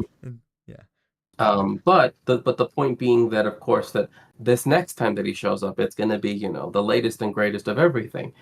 Well, again, the very aspect of Hamoshiach is one, because the Jewish understanding is not one that's so, is not the Christos idea that exists in the apocalyptic. When I say apocalyptic, I mean revelatory, or however people want to take when it comes to apocalypsis, right? It doesn't mean end of the world, right? It means a revealing. Right, a revealing. And so that's why when we understand the way how Jesus operates, it runs counter to the idea of how the Messiah will like he, as it were, like, if you make him fulfill these basic things and then turn him into what he is, fine, I guess. And that's kind of what Christianity does, right? Like, oh, he Welcome, checks off Zeno. these things, so Great to therefore see he ya. must be. But the difference is the fact that the Jewish understanding has always understood that while there is this idea of prophecy and this messianism that exists, I mean, by definition, right, in Judaism, although I would say it's definitely much more muted in comparison to Christianity, is that one, it would only require it to appear once, right? Like, the whole point is that then the entire world will become the Garden of Eden, in essence, and that, I mean, even to this day, like when we say someone passed away, we say they went to Gan Eden. We don't say they went to heaven. So because it's the belief that we will be reunited in that way, right? In that sense. So again, so going back to that, it stands out that Jesus does not fit into those understandings that already pre-existed Jesus, right? That pre-existed Jesus, and in fact, even people like Hillel the Elder and then Hillel the Younger, etc., whom Jesus talks about, and Gamaliel, etc., right? Like, even people, and this is another thing too, is the people that say, oh, well, Jesus, blah blah blah, would have run counter. If Jesus taught in the temple as it says that he did, right, or as it's understood that he did, by definition, Jesus would have been a Pharisee, right? Yeah, and he both, like, Pharisees are both held in the highest regard and the lowest regard. If you have not exceeded the morals of the Pharisees, like, he's using them as the yardstick for morals, while also calling them a brood of vipers. You know what I mean? Like, goddamn. Like, yeah. And so, and it's exactly what you say, is that it seems like there's this strange, like, oscillation between those two positions. But if we understand Jesus Welcome, in the Feast on Jewish Troy. lens, right? Like, we were to try to say, well, Jesus was a Jewish figure, well, then he would have been a Pharisee.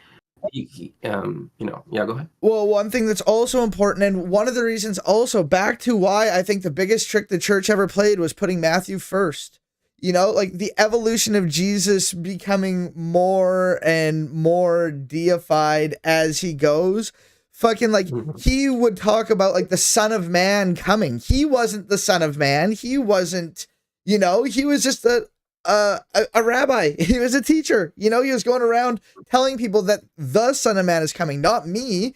It's only the later Gospels. And then when we get into, like, John and shit, where it's like, the Father and I are one, as I talked about before. If you've seen the Father, if you've seen me, you've seen the Father, where he starts, like, openly say, I am God. I am the one. I am the Son of Man who has come. But earlier on, like, the earlier written Gospels, like, he isn't like, I am God. You know what I mean? He's the Son of God, or the adopted, like, a somewhat deified figure, a holy figure, as like Moses, or as, like, somebody who's like, wow, like, being a son of God, isn't like the worst thing. And also, I think there was a lot of shit going on with Greece and stuff like that, with, Caesar being like the son of God, and there's a lot we could talk about there, but there wasn't that early on open. I don't think Jesus was preaching that he was the Son of Man and that he was going to bring about the second coming. I don't think he preached that at all. I think that was later, personally.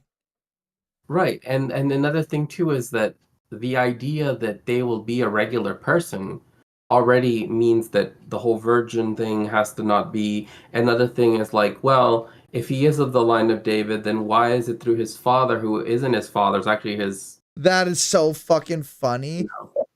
That's pretty fucking funny that he's from the line of David and that's traced through his father, but his father isn't Joseph. His father is fucking God. That's pretty funny to me. Right. And then of course this idea that you have the revelation, or rather the annunciation, I should say, right? Like all of these events don't fit do not fit with how the idea of the Messiah. And that's something that the book that I know that I sent you, right, definitely does explain it, to at least in many examples, right? Definitely does say that, like, well, he didn't need to fulfill all of these magical happenings for it to be true. It's like it would have been true even if like, and that's why Maimonides very importantly says, though he may tarry, because the point is that he's in no rush to be the Messiah.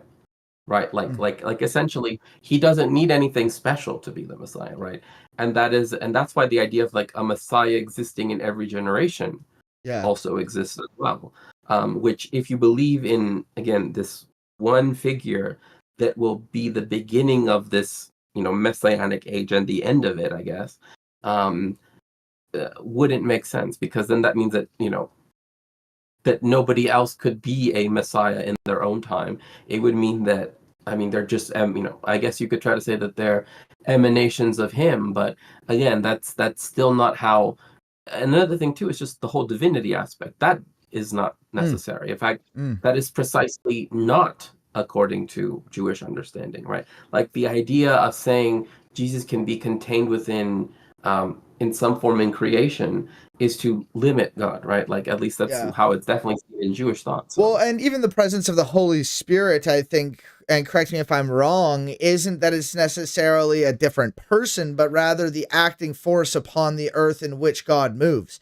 God sends upon, like, he sends the Holy Spirit to do his work and his action. It is him and a part of him as he does it. It's not like a separate person. It's not like, okay, I'm the spirit ghost and I'm going to go do that. It is from him in which that happens. It's not like it's a separate thing. You know what I mean? Like, I think that's really kind of different. And when it comes to like levels of divinity, I find stuff really interesting, like especially when I'm talking to like Catholics about like henotheism and when is something, at what point is something polytheism, and those types of things, like how many levels of people you pray through until it's polytheism. Questions like that, like I think that's interesting.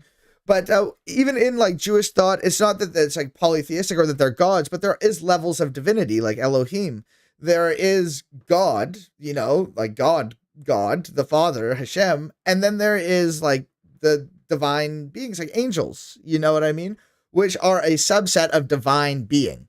And like it's not that it's another god or saying that it's not monotheistic. I'm not saying that at all.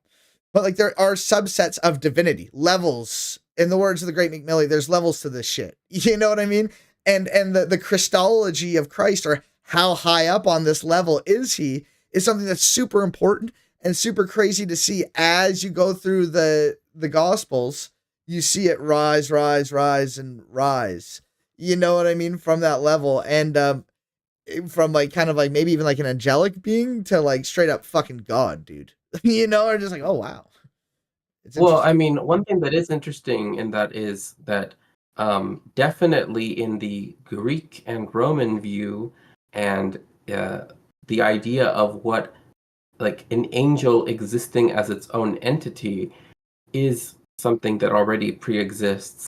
Whereas in the Jewish understanding, in Jewish theology, like melachim, like what they are, is literally like the. Well, I mean, one way of thinking of them is messengers, but another way of also thinking of them is that they are an emanation of the will of God, right? Like they are, right? So actually, let me explain this in a much more comprehensible way.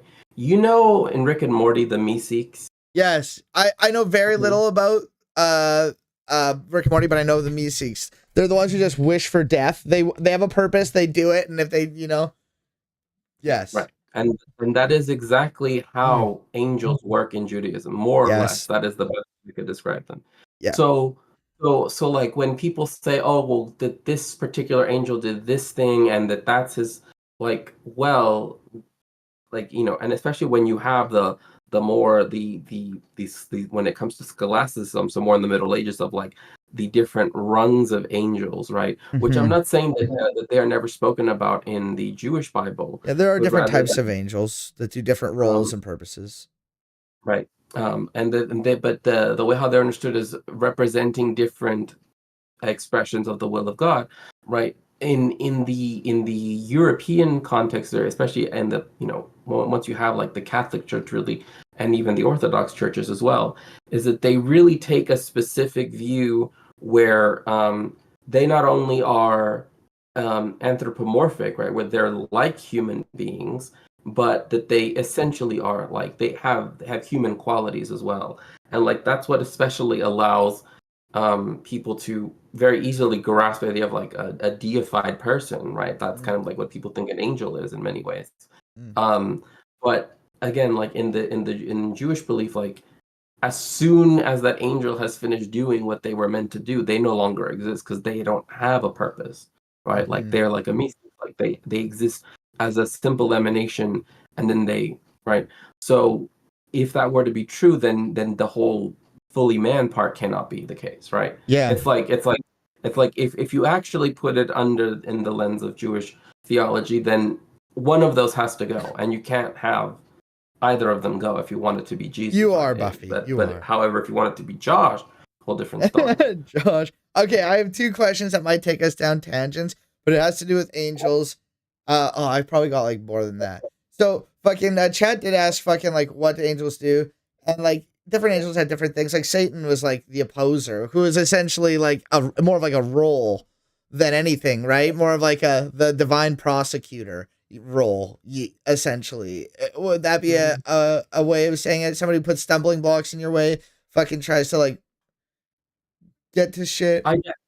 I definitely say that is very much the more Christian understanding, because Satan has really become like I mean, Hasatan does mean the like Opposer. like the Well, is that opposer. not like a Jewish view in terms of its role on the divine council? Like, I would say that like the Hasatan is a fucking a role rather than an individual demon. Like as an angel, as a part of the divine council. Would that not be a more Jewish view of it?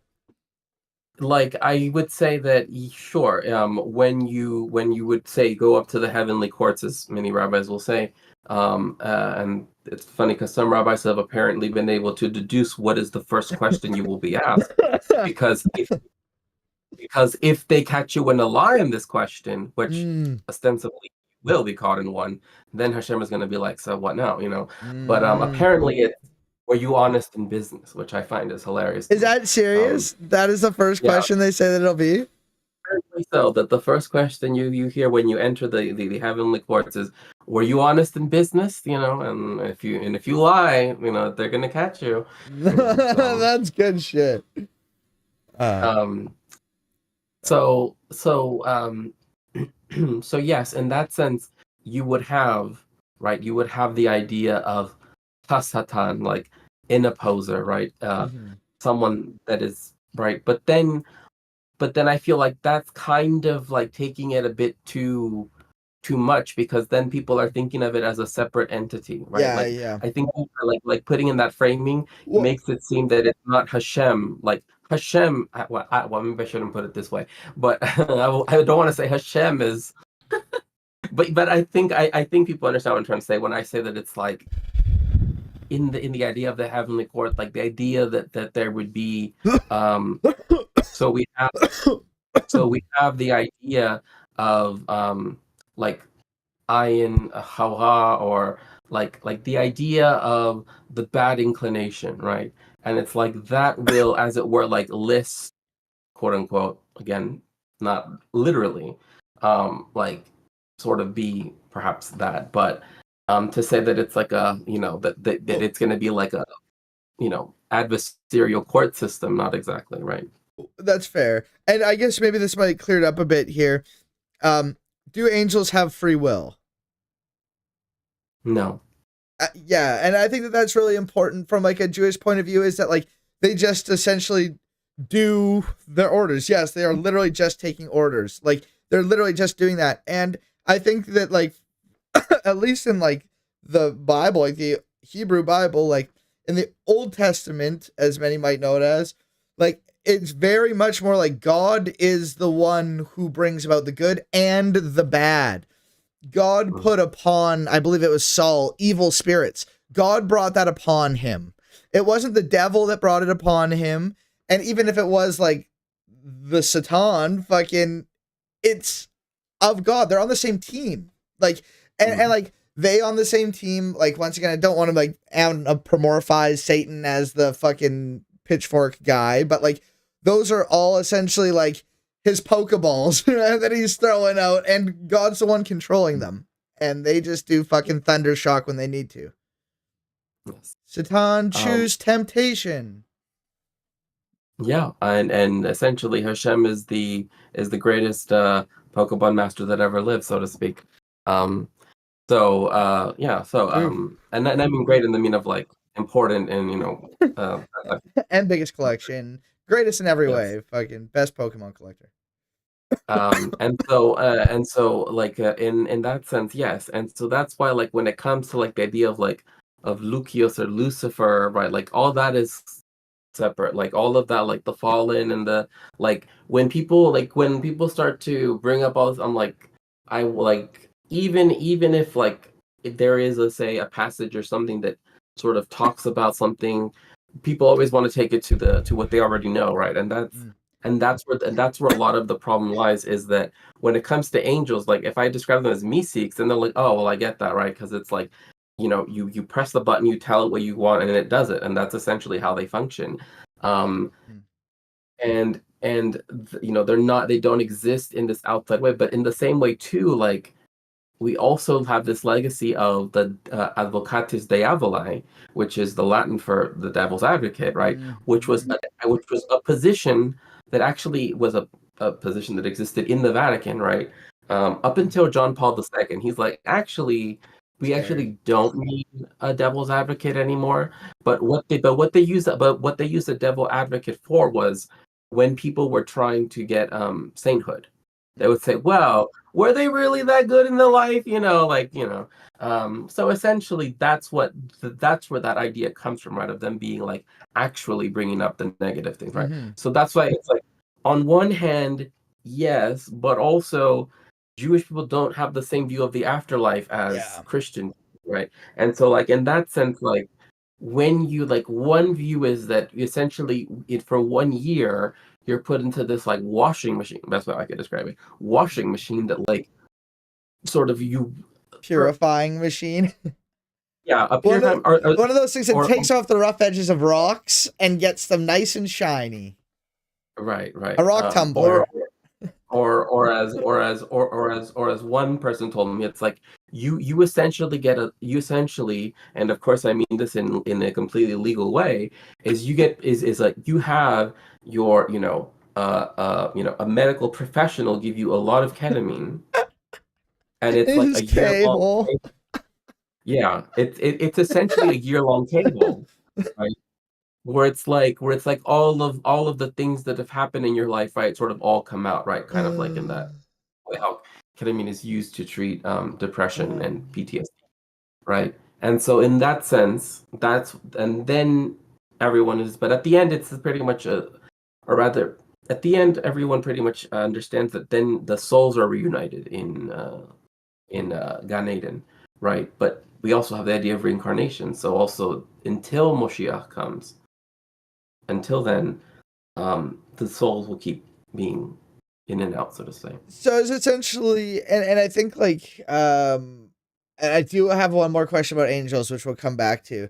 And one, like, kind of my understanding of Christian versus Jewish beliefs of kind of like death and like the afterlife is essentially like a soul would be more Christian versus like the breath of life from God, where it's like brought back into you and you come back when God says it's time to more of just like to be with him, as opposed to a spiritual like forever party time of praising.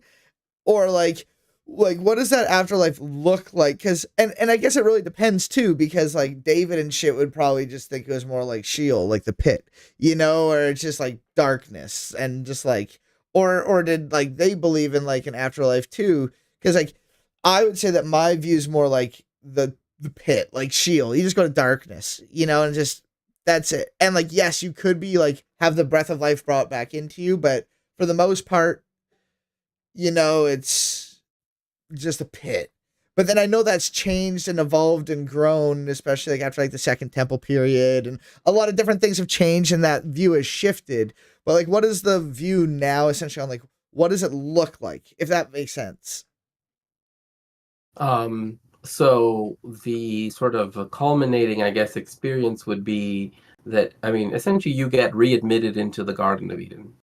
That's the best way I could say. Yeah, Like, a paradise on essentially earth. you is that it's yeah, and it's on Earth. Like that's an important thing because once Moshiach comes, then the whole why make a whole world as large, as complex and everything to just be like, and now I'm gonna just take you away from it. Like that just isn't, and another thing too is that there is also the understanding as well that like Gan Eden, like another thing too is that there's a different view, and I think this actually is interesting because if you were to read it, or rather, if you were to take this understanding and put it and kind of tell them that it's actually a very Marxist reading, they would immediately be like, actually no, but it is, and that is that. I'm sure there's some Orthodox people would have some issues with that. Well, what I mean is that when it's talking about like Adam and Eve being, as it were, exiting the garden, right? And it's talking about like, oh, and now Adam had to do this, and now this happened to Eve. Is that it's actually doing a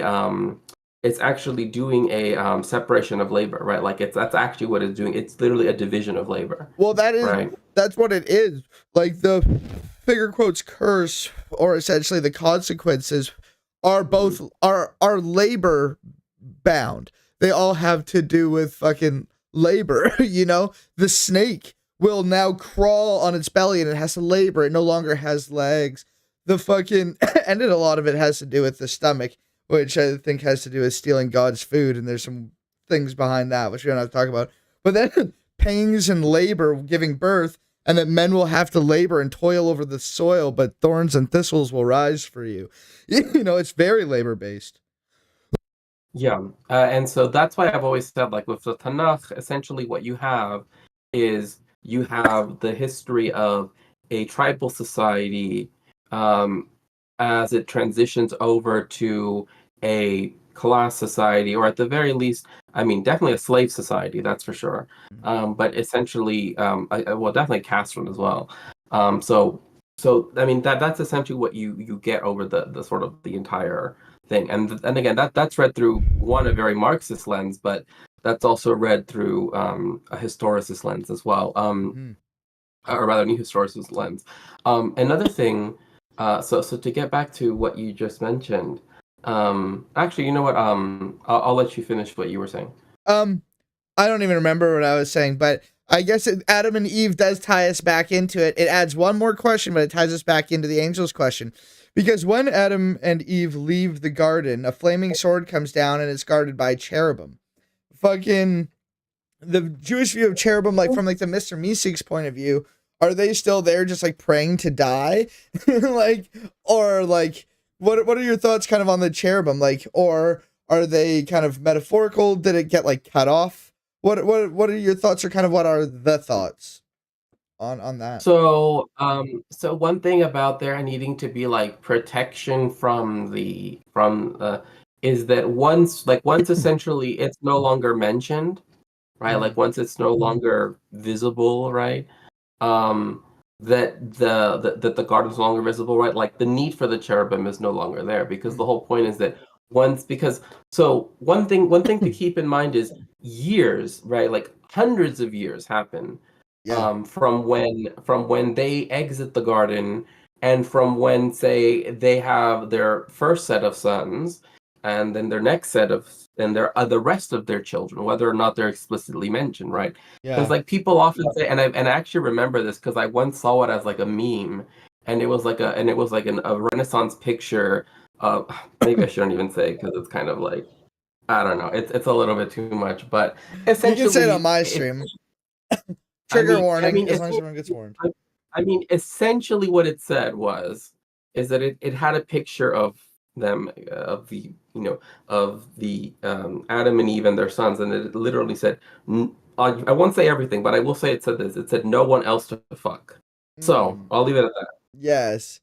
But that's not actually how it happened. Like, there's an understanding, and this is already, this is why another thing that the New Testament, as it's often called, the Christian Bible, it doesn't take into account, right, the fact that we already understood, right, Jewish people already understood that the time spans between these events is hundreds of years, right? It's not just, oh, like, one day they had two adult sons, and then the next day they killed each other, right? It's like, they had other children, and then there were already other families that had been made by that time, because Adam lives to be 400 years old. Because I mean, there's some weird like biblical math that happens, but essentially he dies at 400 and gives his 420. Yes, I know he gives 20 years to David, and yes. And Methuselah was 969. Let's go. And so essentially, 69, 420. Let's go. But so that's kind of what you also understand, right? It's like, when you have Cain and Abel, that happens in one time span, and then hundreds of years happen, and and then this other event happens, and so that's another thing. It's like when people read it like a storybook or kind of like a novel, right? They think every episode is like the next day, or or contiguous time spans, and that's not exactly how that was ever understood to be. So in terms of like the cherubim, it was already understood that, like, well, once, like, when they had just descended, so to speak, from the garden, right? They were still very closely, spiritually, very close to meriting, right, being in the garden, right, so to say. So it's kind of like, think of them almost like, oh gosh, I almost want to think of a meme way of doing it, but I can't think of the meme right now. But but I'm just trying to think. It's like think of them as like the bodyguards that existed to make sure that when they still could have gone back, they couldn't go. Yeah.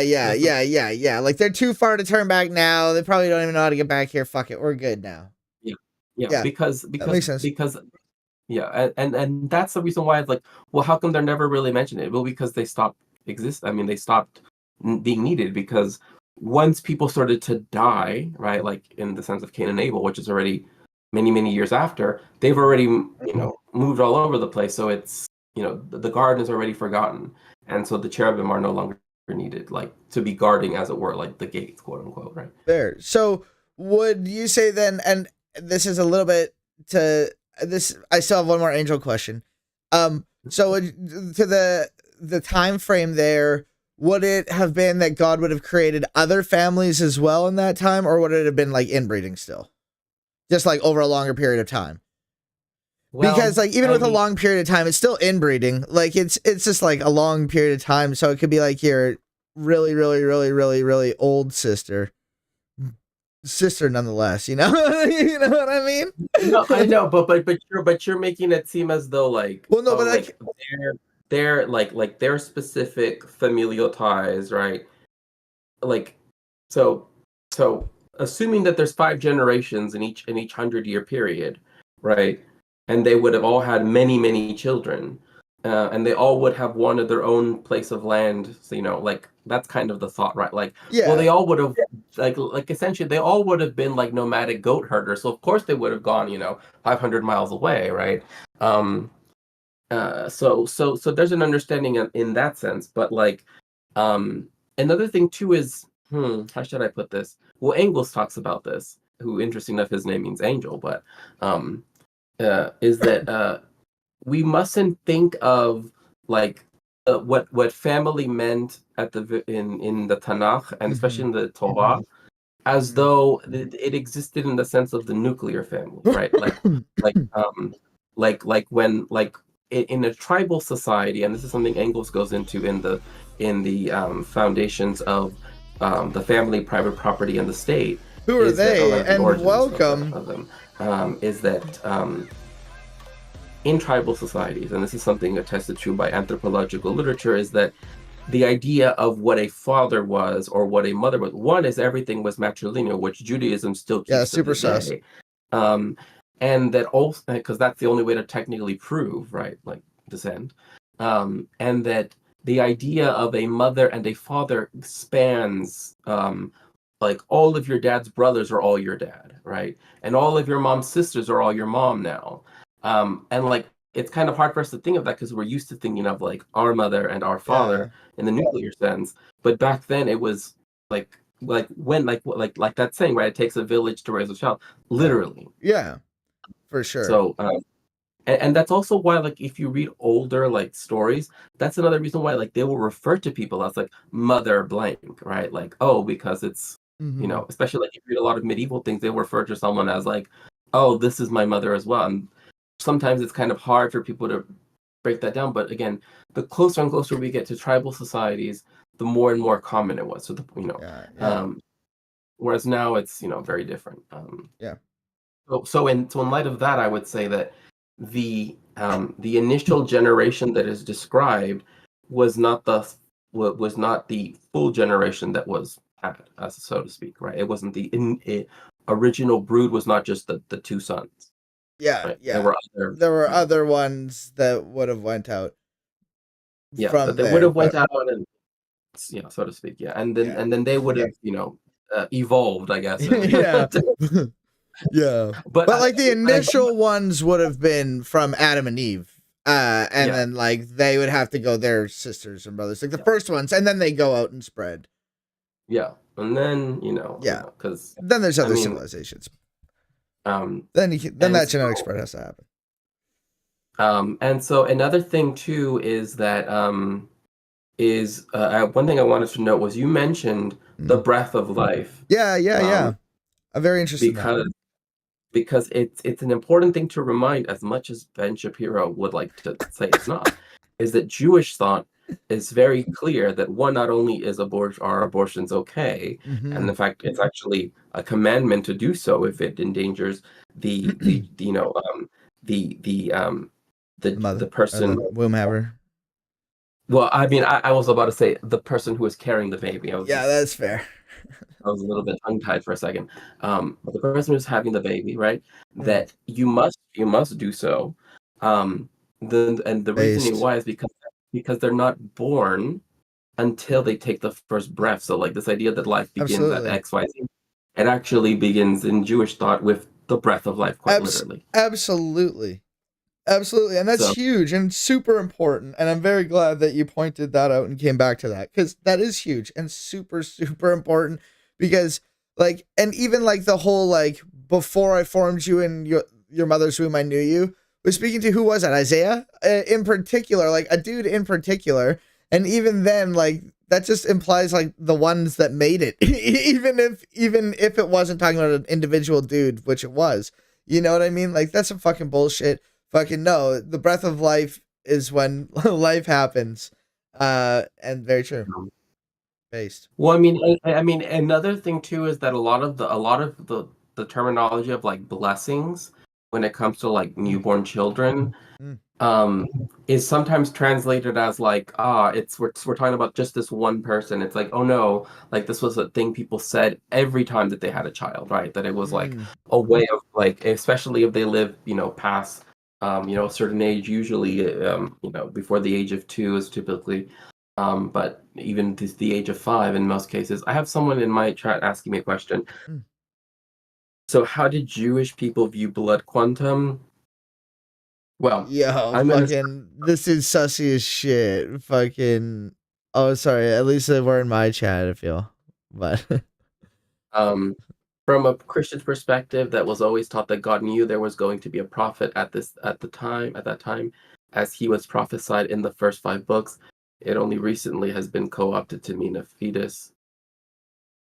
Yeah, and even that, it's to even yeah, well, this is they live well, Judas, who's in my chat right now, yeah, like that is another thing too, where you have a lot of like typology, which is something that comes, really with Christianity, that only Christianity kind of gets to do, where it gets to say, well, Jesus is obviously in this person, right, in the past, but no other faith system really does that. Only Christianity does for some reason.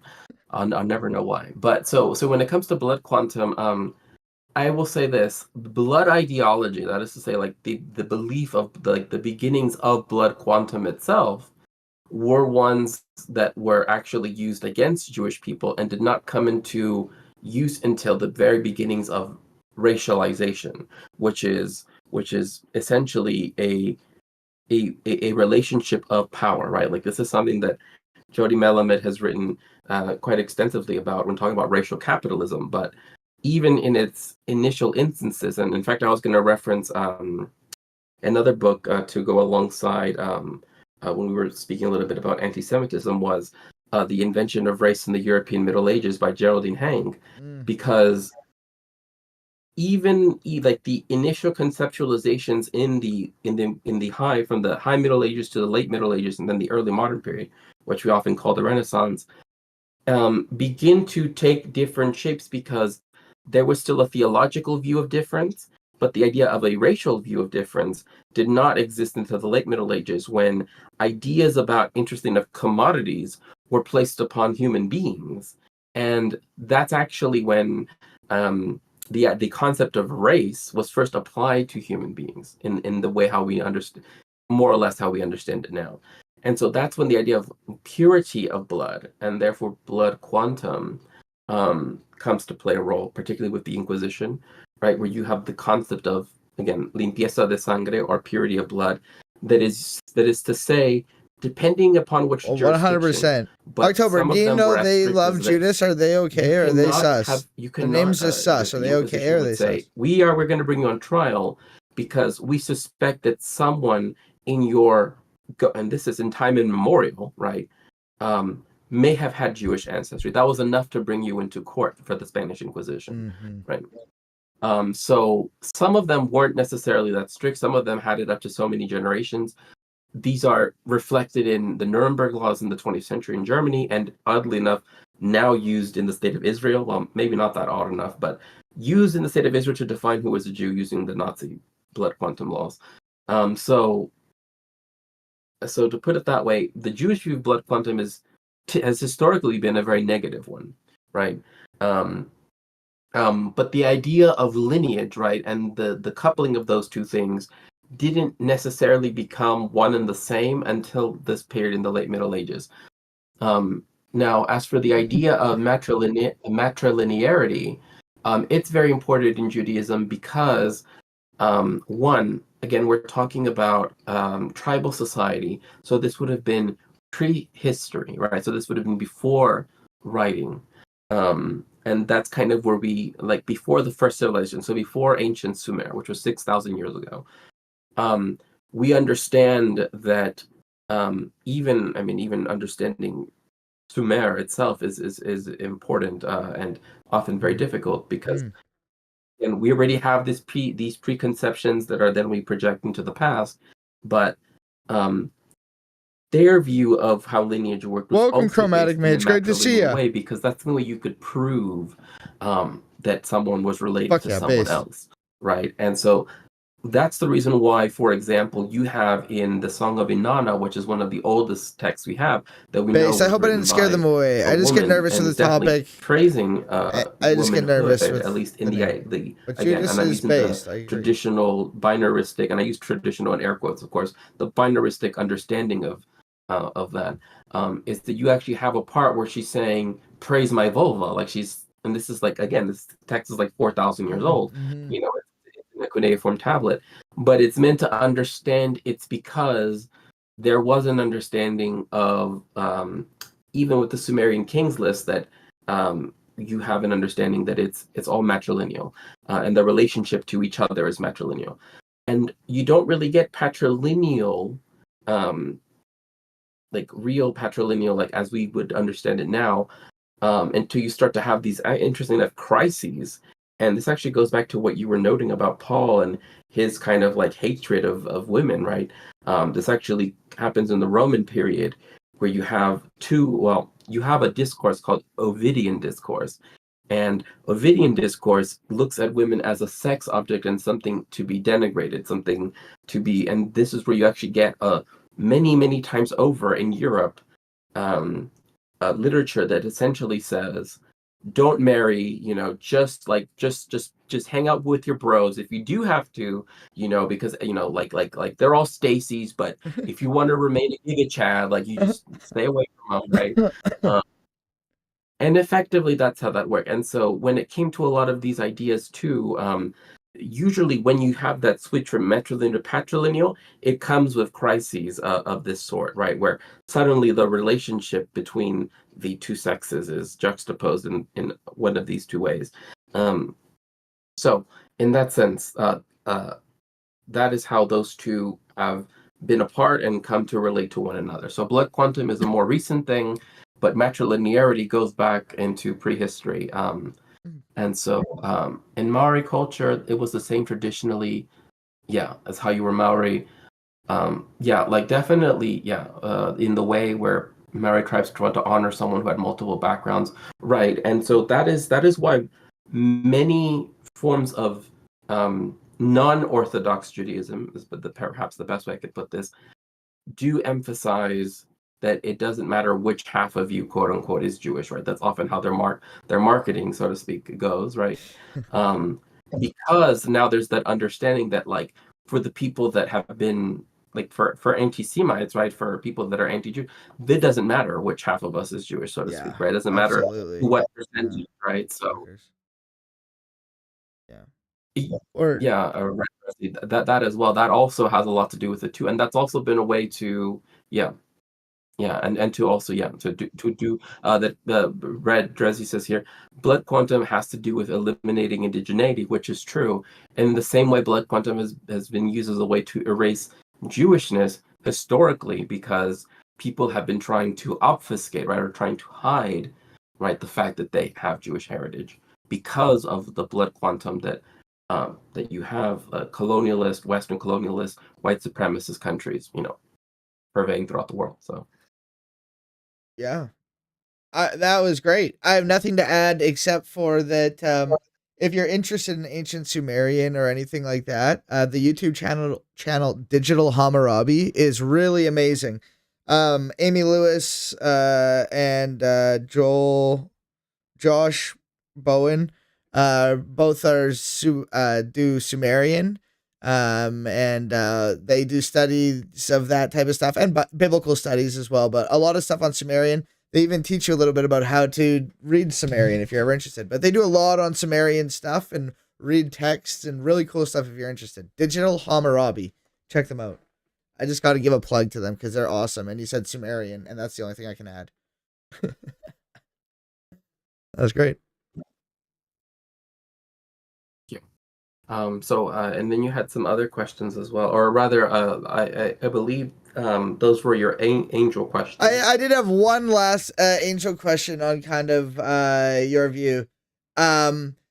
Is understanding that angels don't have free will, and like this isn't like I hope this doesn't sound like a gotcha because it's not supposed to be. I just want to understand it.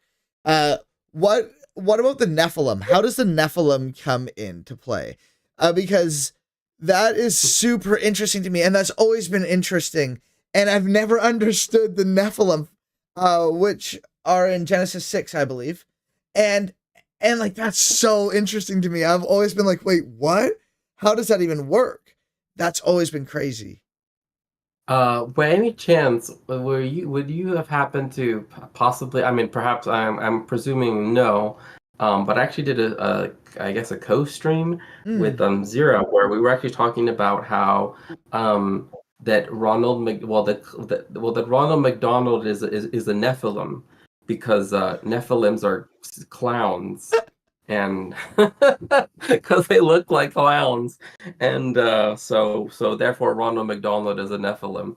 And then we actually watched this whole like conspiracy theory video that's like, actually, Ronald McDonald is a Nephilim. If you look at Genesis 23:7, like it's just like, Oh god damn, that's so fucking awesome. I love those fucking videos where just like the craziest conspiracy theories where it's just so nuts. Oh god damn, there's been a couple Pokemon ones that are pretty fucking gnarly. Just like what the fuck is happening here? Why is this happening?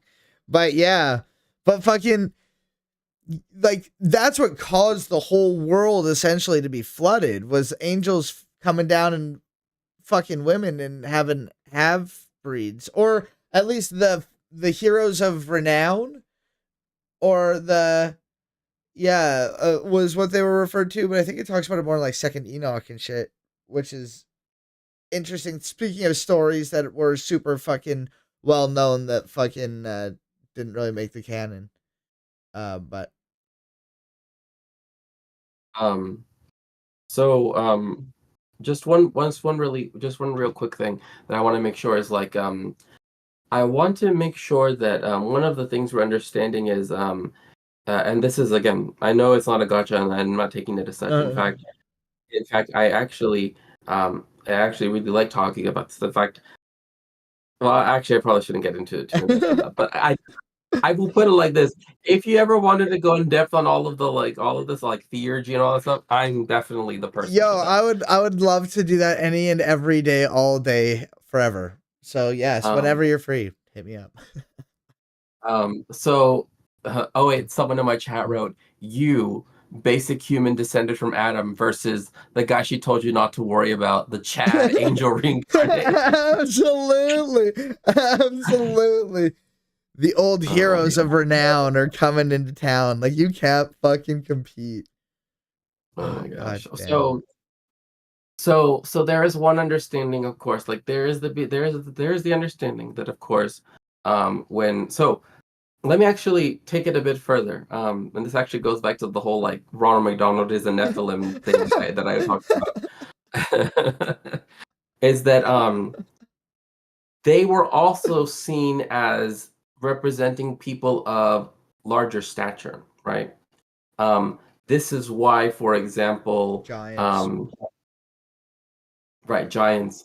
And so this is also to understand why Goliath, who is from Gath, which is now Gaza, and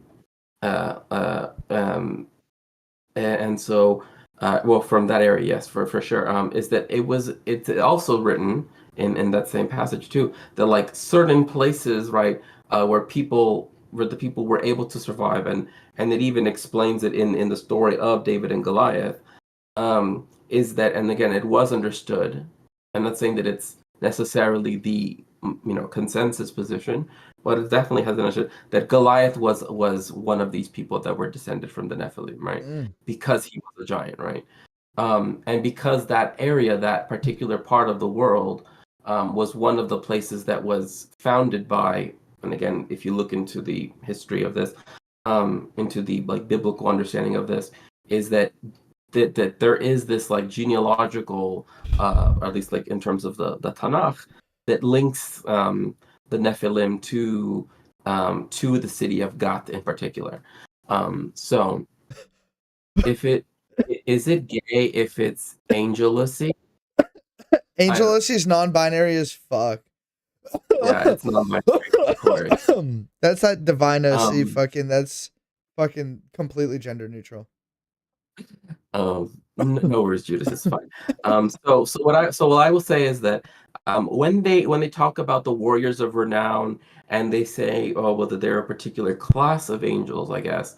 One way of also thinking about it is, and this is again to conceptualize this more, is that the reason why you apparently have this intermixture, right, of what some people see as like angels, of what angelacy is always gay. I never knew that you were such a biblical scholar, Buffy. Absolutely. I think The way you can somewhere in Isaiah. Yeah, somewhere in Isaiah it says that angelacy always gay. Isaiah 69:420. And so with the Nephilim, right? it was either understood. So, and the reason why is because with Jacob, this also happens, right? Where they talk about his guardian angel, but it's actually not. He's actually not fighting his guardian angel. It's not a guardian angel. So it's like all of these like, you know, well, it actually doesn't mean necessarily that thing.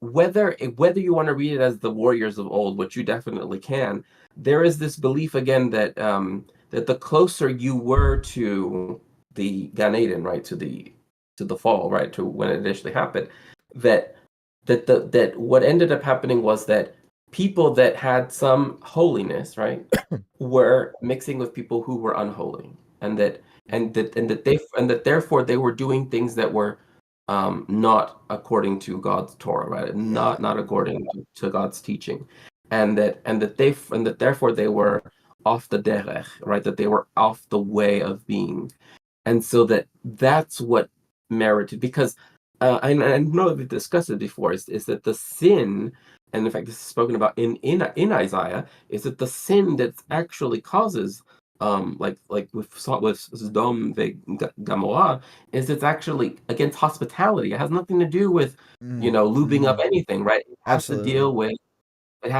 with hospitality. Yeah. So because of that, and it explicitly says like this is the reason why I did this thing. So there's no like doubt about it. Is that we understand that when it's speaking about Hanephilim, right? Is that if we are to understand them as many people do, and as most people do, I would say, is that they don't understand it as being necessarily angels, but rather of being people that were like Nevim, right? That are Navim, I should say, that they were like, well, maybe I shouldn't even say Navim, because Moses was it's like a priest. Was well, I mean, Navi technically means like prophet. Yeah, like prophet. it's Yeah, pretty sorry, kind that's probably better. Yeah. But I guess what I'm trying to say that is I'm trying to say like they were far more closer to they were far more closer to Adam and far more closer to meriting, right, being able to turn back and still be able to reside in the garden. So there's the understanding of like I don't want to say that it's literally like boomers versus zoomers, but it's kind of like that to some extent. Like if they're like this generation these days, Fair. kind of goes along. Yeah. Fair. Fucking, I do want to fucking quickly mention Judas's comment. It is true that the original was supposed to be called a Song of Slaying That Angel Issy, but it had to be changed because they thought it was too vulgar. And then edits had to be made. At least that's what I've heard from textual critics. But I don't know. Like that's just like what historians have said. But I don't know.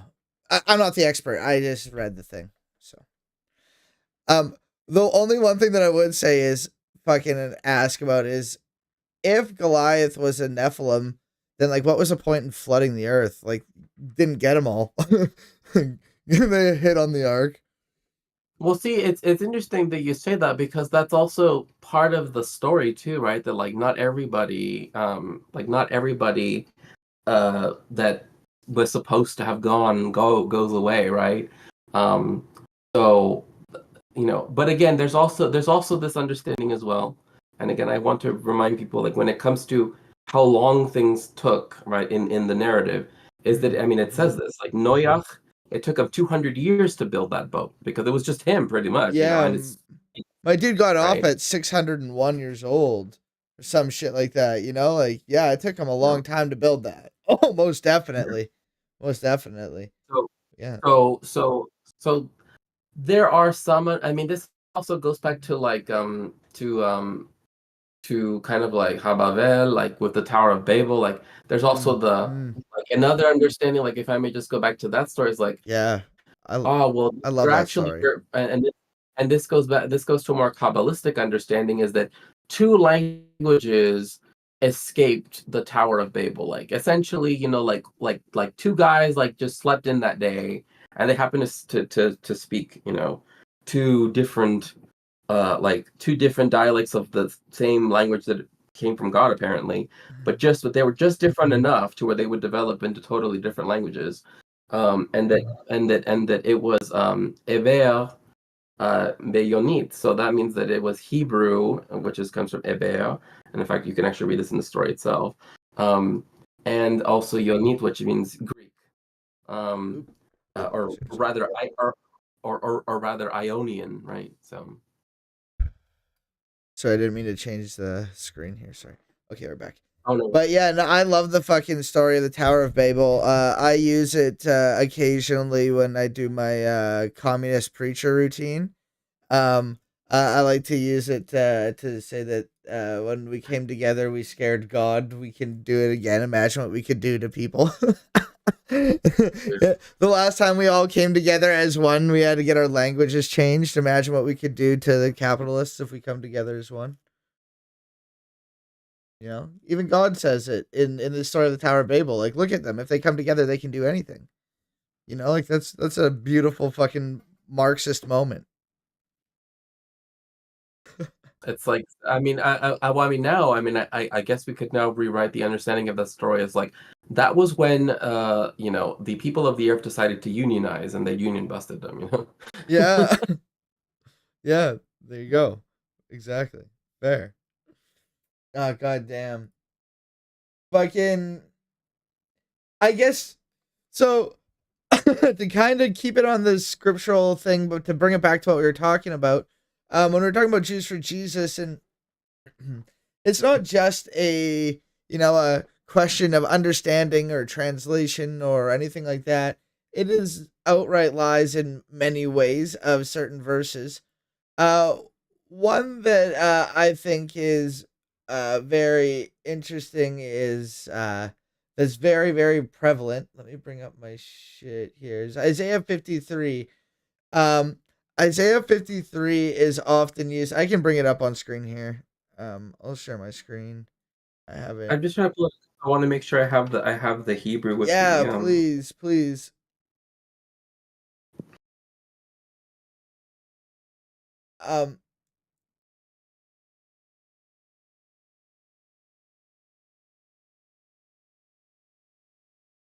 But this here is often used by these Jews for Jesus, Messianic Jewish groups, or Christians trying to convert Jews to be more specific groups. These are often used, and I think I find it interesting that they skip the parts where fucking Jesus is supposed to be ugly and not like a beautiful, or the Messiah is supposed to be like ugly and not like a beautiful man, which is in the verse that they like to talk about, but it's at the top where it said Isaiah 53 2. He grew up before him like a young plant, like a root out of dry ground. He had no form or majesty that we should look at him, nothing in his appearance that we should desire him. He was despised and rejected by others, a man of suffering and acquainted with infirmity. It's important to understand that this is talking about Israel. This whole thing is talking about Israel when you read like all the shit. Surely he bore our infirmities and carried our diseases, and yet we accounted him stricken, struck down by God and afflicted.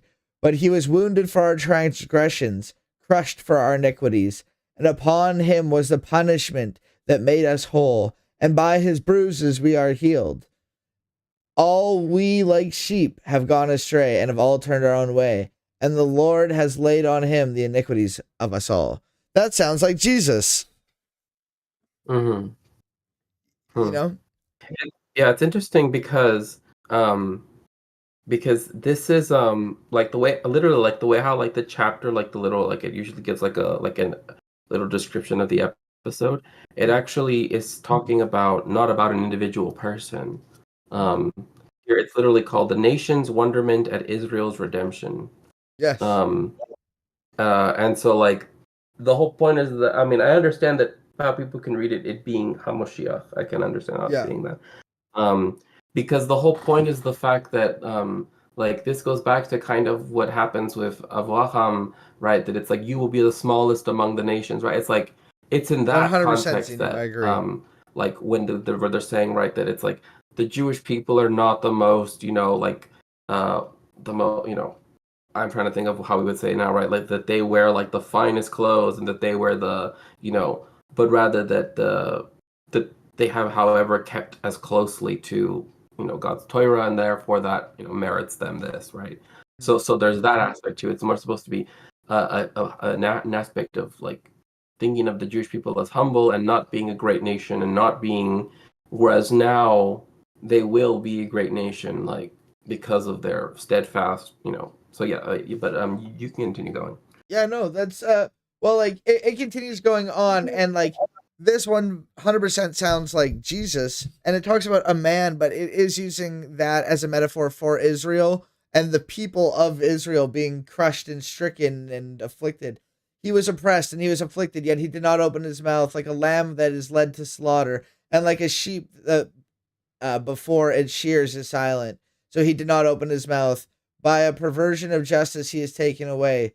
Who could have imagined his future? He was cut off from the land of the living, stricken for the transgressions of my people. They made his grave with the wicked and his tomb with the rich, although he had done no violence and there was no deceit in his mouth. Yeah. Yeah, because I'm looking at particularly 53:5, right, when it's talking about um that Sorry, it chat. was he was paying because of our rebellious sins and oppressed through our iniquities. The chastisement upon him was for our benefit, and through his wounds we are healed. And people might say, ah, yes, that is definitely a reference. But what's again like the understanding of that is very different, because the whole point, or rather, the Jewish understanding of that is that we, that is to say, like whichever generation wants to read it, but also like even that present generation, right, has brought the suffering upon Am Yisrael, or like Israel, right, in the sense of like the Jewish people, right, for their own selfish purposes. So if they're saying Jesus is this, that means they're saying that Jesus is committing sins against the Jewish people for his own selfish purposes. So they're saying Jesus is selfish, which maybe, I don't know, maybe. It is not, right, and this is another point, this is more explication, as we have claimed that God was punishing Israel for its own bad behavior, right? So it's again, it's part of that, like now Israel will be raised into, and when I mean Israel, I mean, the idea of like the nation, like the people of Israel, right? The sons of Israel, the children of Israel, right, will be raised, right? But the suffering that we have wrought upon it, right? So we speaking upon it, if that is supposed to be Jesus, then that means that he's not the Messiah, because he's not part of the group that's being talked about. So so there's that. So yeah, so in two senses, that in 53:5 that cannot be him. In 53:6, that which is the part that says, we have all strayed like sheep, each of us turning his own way, and Hashem inflicted upon him the iniquity of us all. Well, pardon me. Yeah, we have all strayed like sheep. Yeah, is that we have sinned by inflicting punishment upon Israel. Such oppression is often described as, quote, and this is, I'm quoting now, Hashem's punishment, right? Which is, it does use this in Habakkuk book 1 verse 12. For he decreed that it should happen. But again, this is referencing the fact that if this is supposed to be describing Jesus, it's instead supposed to be saying that it's Jesus's fault that this is happening, because he was so it's supposed to be like an introspective moment. It's not supposed to be representative of a particular person. So and that's another thing too, is that whether it's saying ani, or whichever Hebrew pronoun it's using, is, depending on how it uses it, is often, determines a lot of things like that, because it very easily can be changed and can be used in different ways. But yes, in this case, it wouldn't make sense for it to be Jesus unless he's admitting that he's selfish and that he's committing sins against Israel. So Very true. Very based. But yes. Mhm. Oh, I was gonna say, yeah, that's often used, and I think that's great. Do you want to keep going through it?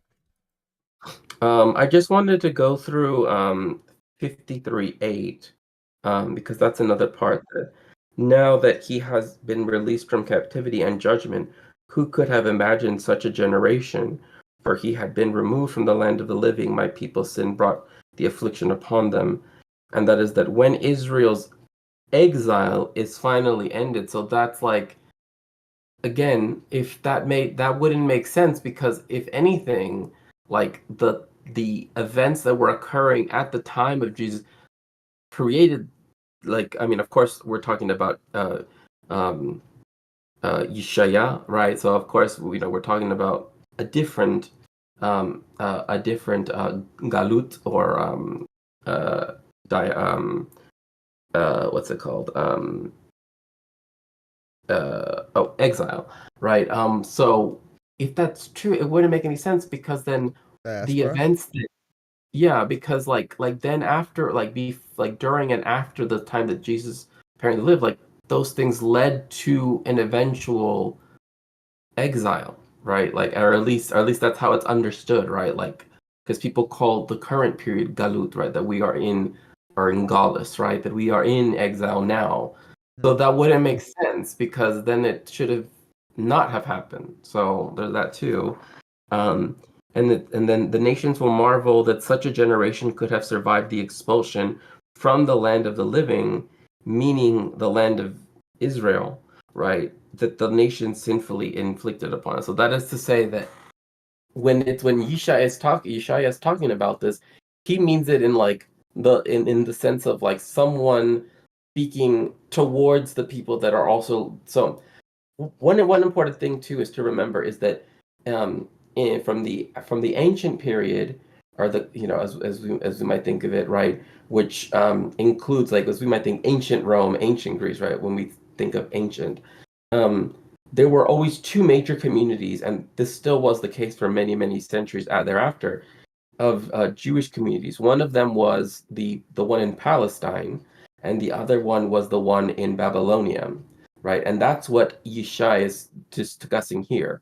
So he's talking about the people that live in Babylonia, right? And how they are at this point, even by number, by population, they were by far the largest Jewish community, as opposed to the one in Palestine. And so what in essence is speaking here is like, we are straying in this land that we are in, right? Which you can see as being the land of the dead, right? As often Babylonia is characterized that way, right, by the Israelites. And so when you're having this discussion, right, the land of the living is this land that they are not present in, right? That Yeshaya is not present in this case, the land of Israel, right? Which is again constructed in this, right, and definitely in more in that light. And so when what essentially is being described here is that it would be the return from the Babylonian exile, and that then people would, like the Babylonians in particular, and the other nations like the Assyrians, etc., and the Egyptians, that they would feel wrong for having caused those things to the Jewish people. Not that it doesn't fit the narrative of a Messiah. Because Yeshai here, when he starts me Basher Shemo, like essentially when it starts, the 53, right? One, it doesn't even start with it doesn't actually start with who. Interestingly enough, it has a little bit before. So but the point being that it's understood as that the generation, the group of Jewish people that live in exile, and any time that they transgress against Hashem, right? They're also transgressing against the possibility of them being returned to Eretz Israel. So that doesn't fit with the narrative of Jesus, because one, there already was this, like, you already have like the second temple, you already have these things, so it doesn't make sense in that sense either. So True. Based. All right, here's one more that is often very much taken out of context and has pretty much spawned the whole idea of Jesus's virgin birth. Isaiah 10:14. This one here was mistranslated, and actually, I think it's important that I get the parallel versions here and show the King James version as well as the New Revised Standard version. All right, Okay. so we'll read the New Revised Standard version first because it is the, at least from what I know, more accurate English translation. All right. Therefore, the Lord himself will give you a sign. Look, the young woman is with child and shall bear a son. Listen to the verbiage there. Is like, is with child. Like, she's currently pregnant right now. Like, she's currently pregnant. She has the son and will bear a son and shall name him Emmanuel. He shall eat curds and honey by the time he knows how to refuse the evil and choose good. For before the child knows how to refuse good and refuse evil and choose the good, the land before those two kings are in dread will be deserted. So like shit's fucking up, and they're like, "Hey, don't worry, we've got a sign. This lady's pregnant right now. She's about to give birth, and she's gonna name it Emmanuel. And by the time it's fucking knows right from wrong, fucking which would be what, like their bar mitzvah, like 12? I don't know. Fucking that shit's gonna be done." Fucking like everything's gonna be okay. And if you look at fucking the King James version, therefore the Lord himself shall give you a sign. Behold, a virgin, not young woman, shall conceive and bear a son and call his name Emmanuel. What happened to the is with child? The shall conceive, like that shit's fucking manipulated and like chop fucked to fit the narrative. But yeah, I think that that's just like a really interesting thing on why translation and shit matters there. But this is often used, the King James version here, to say that, yes, see, it talks about a virgin shall conceive and bear a son and name him Emmanuel. First of all, nobody called Jesus Emmanuel as far as I'm concerned. And the word isn't virgin. Pardon me. Remind me, what was the chapter and verse again? Sorry, Isaiah 10:14. 14. So yeah, I thought I had it in the right place. Yeah, no more Because, curds for Jesus.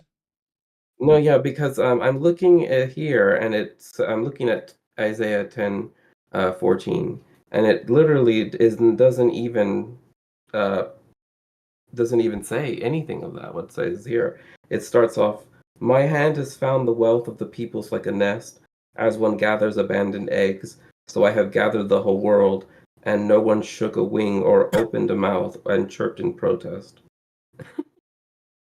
So Fucking could it be that the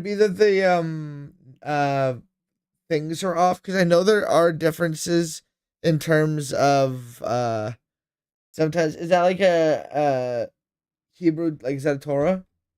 Like, yeah, it's a Tanakh. That's why I was like, Tanakh. um, Oh yeah, Tanakh. Yeah, it wouldn't be a Torah. I said it wouldn't be in it. that's why Because I was it like, might be somewhere else in the Tanakh. Let me look it up. Is Isaiah, I fucked that up. Whatever. 10:14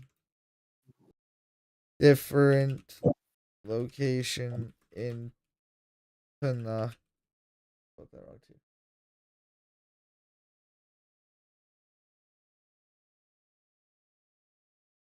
Uh, 10:14. Other people listen to this and that. Yeah, it is different in the Tanakh. Like the yeah. So like, yeah, really different. That's why I was like, I don't remember this part. Yeah, because But when I'll you're trust reading it. shit before, I'm like, okay, there's different words in here and like seeming like different verses. I'm like having a hard time keeping up. I'm like, I know there's a translation difference, but I think that Yeah. uh, I wonder where that would be then. I know Yeah, it's in that's true. there. Young woman is with child. Okay, let me just search it Yeah. on the. Like that's why I was just like asking, like, I think I remember, but I'm just trying to because I have the part where it's like a staff will grow from the stump of Jesse and all of that stuff. Um and I have the wolf will live with the sheep, the leopard will lie down with the kid, and I think I'm in this. I think I'm in that part. Suckling will be blah blah blah. They will neither injure nor destroy, and all my Oh, sorry, and all Isaiah. of It's Isaiah 7:14. No, sorry, no, it's Isaiah. Oh, it's Isaiah 7:14. I'm so dumb, dude. This was fucking verse 10. It's just big because it's in a different chapter. I'm stupid. It's 7 fucking 14. Why am I so dumb, dude? That's what it is. You're fine, trust me. So it says here, so I'm focusing in on that particular part with the 14, and that is that it specifically, and this is understood by Rashi, who was like by far, even by Christian scholars, he was seen as important as a biblical commentator. And that is that in this particular one, like the language that it's being used in, is that either it's Isaiah's or Ahaz's young wife will bear a son.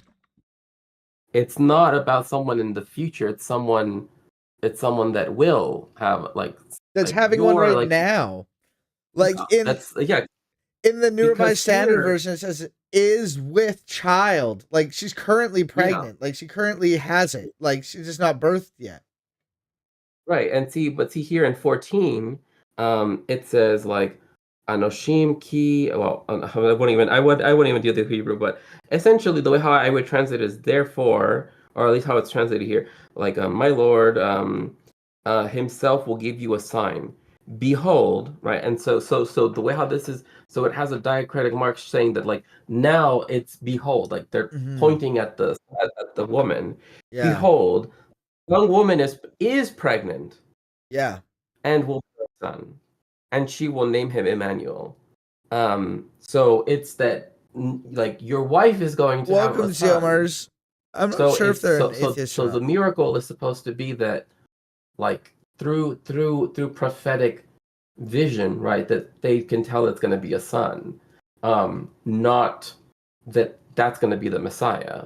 And so it says here, because Emmanuel means God is with us, right? Right. Thus, in effect, proselytizing, prophesying that Judah will be saved from the threat of Rezin ve Pekah, or Rezin and Pekah. So that's a very different, because it says right here, like it's talking about the siege of Jerusalem just before this, right? Talking about that he has no business in Jerusalem. The exile of the 10 tribes led by Ephraim will take place in 65 years after this. And so Isaiah told Ahaz to ask for a sign, right? And so instead the sign is you're like one of you's going to have a son. That's, like that's what the Yes.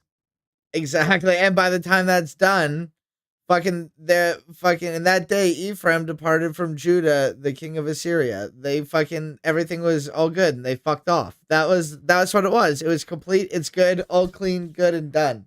But they focus in on this this part here and say, yes, he is prophesying Jesus. Because they fuck it up here with the behold, a virgin shall conceive and bear a son and call his name Emmanuel. And once again, like you say there, and like I pointed out in the blue here, they fucking change it. They take out the is with child. Like that. That's it. I didn't mean to do that. Fucking is with child. Fucking like goddamn, dude. Like they fucking took that out. That's important. That shows that she currently is pregnant. That's super fucked up to me. Yeah, and not only that, but like the word itself, right? Like the way how it's describing, like it's not well, I mean, one way it's sometimes when it's often well, it's ha alma, right? So it's literally like the The like young the woman. young woman, the young woman that has, right, that is with like hara va yeledet, right? Ben, like the entire wording is like who is pregnant right now, whichever one of you has a pregnant wife right now is going to have a son that will get to essentially not have to live in the time in the time of the exile, as it is, which goes with the narrative itself, right? The Lord will bring upon you and on your people and on your ancestral house such days have not come this day, since Ephraim departed Judah, the king of Assyria, right? Yeah, So absolutely. And that's great. And I think it's important to like talk about those things in like the context of like what's happening here, because that's what these fucking and I've seen many videos of them. Like I go through phases where I watch fucking Tovia Singer fucking talking to fucking Jews for Jesus people fucking phases where I watch them for a while. And it always comes to this. They always bring up Isaiah 7:14 here.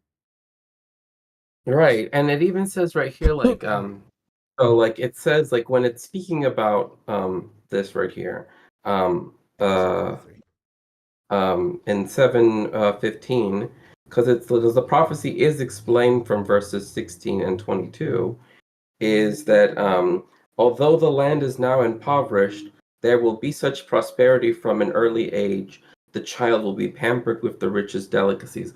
So it's not that they're so the whole point is that like again like kind of with that same sentiment that like they will get to live in like they will not have to live in the land of tears, in the land of dark, et cetera, right? Like because that's often like if we think about like Pesach, right? Like when it comes to Passover, right?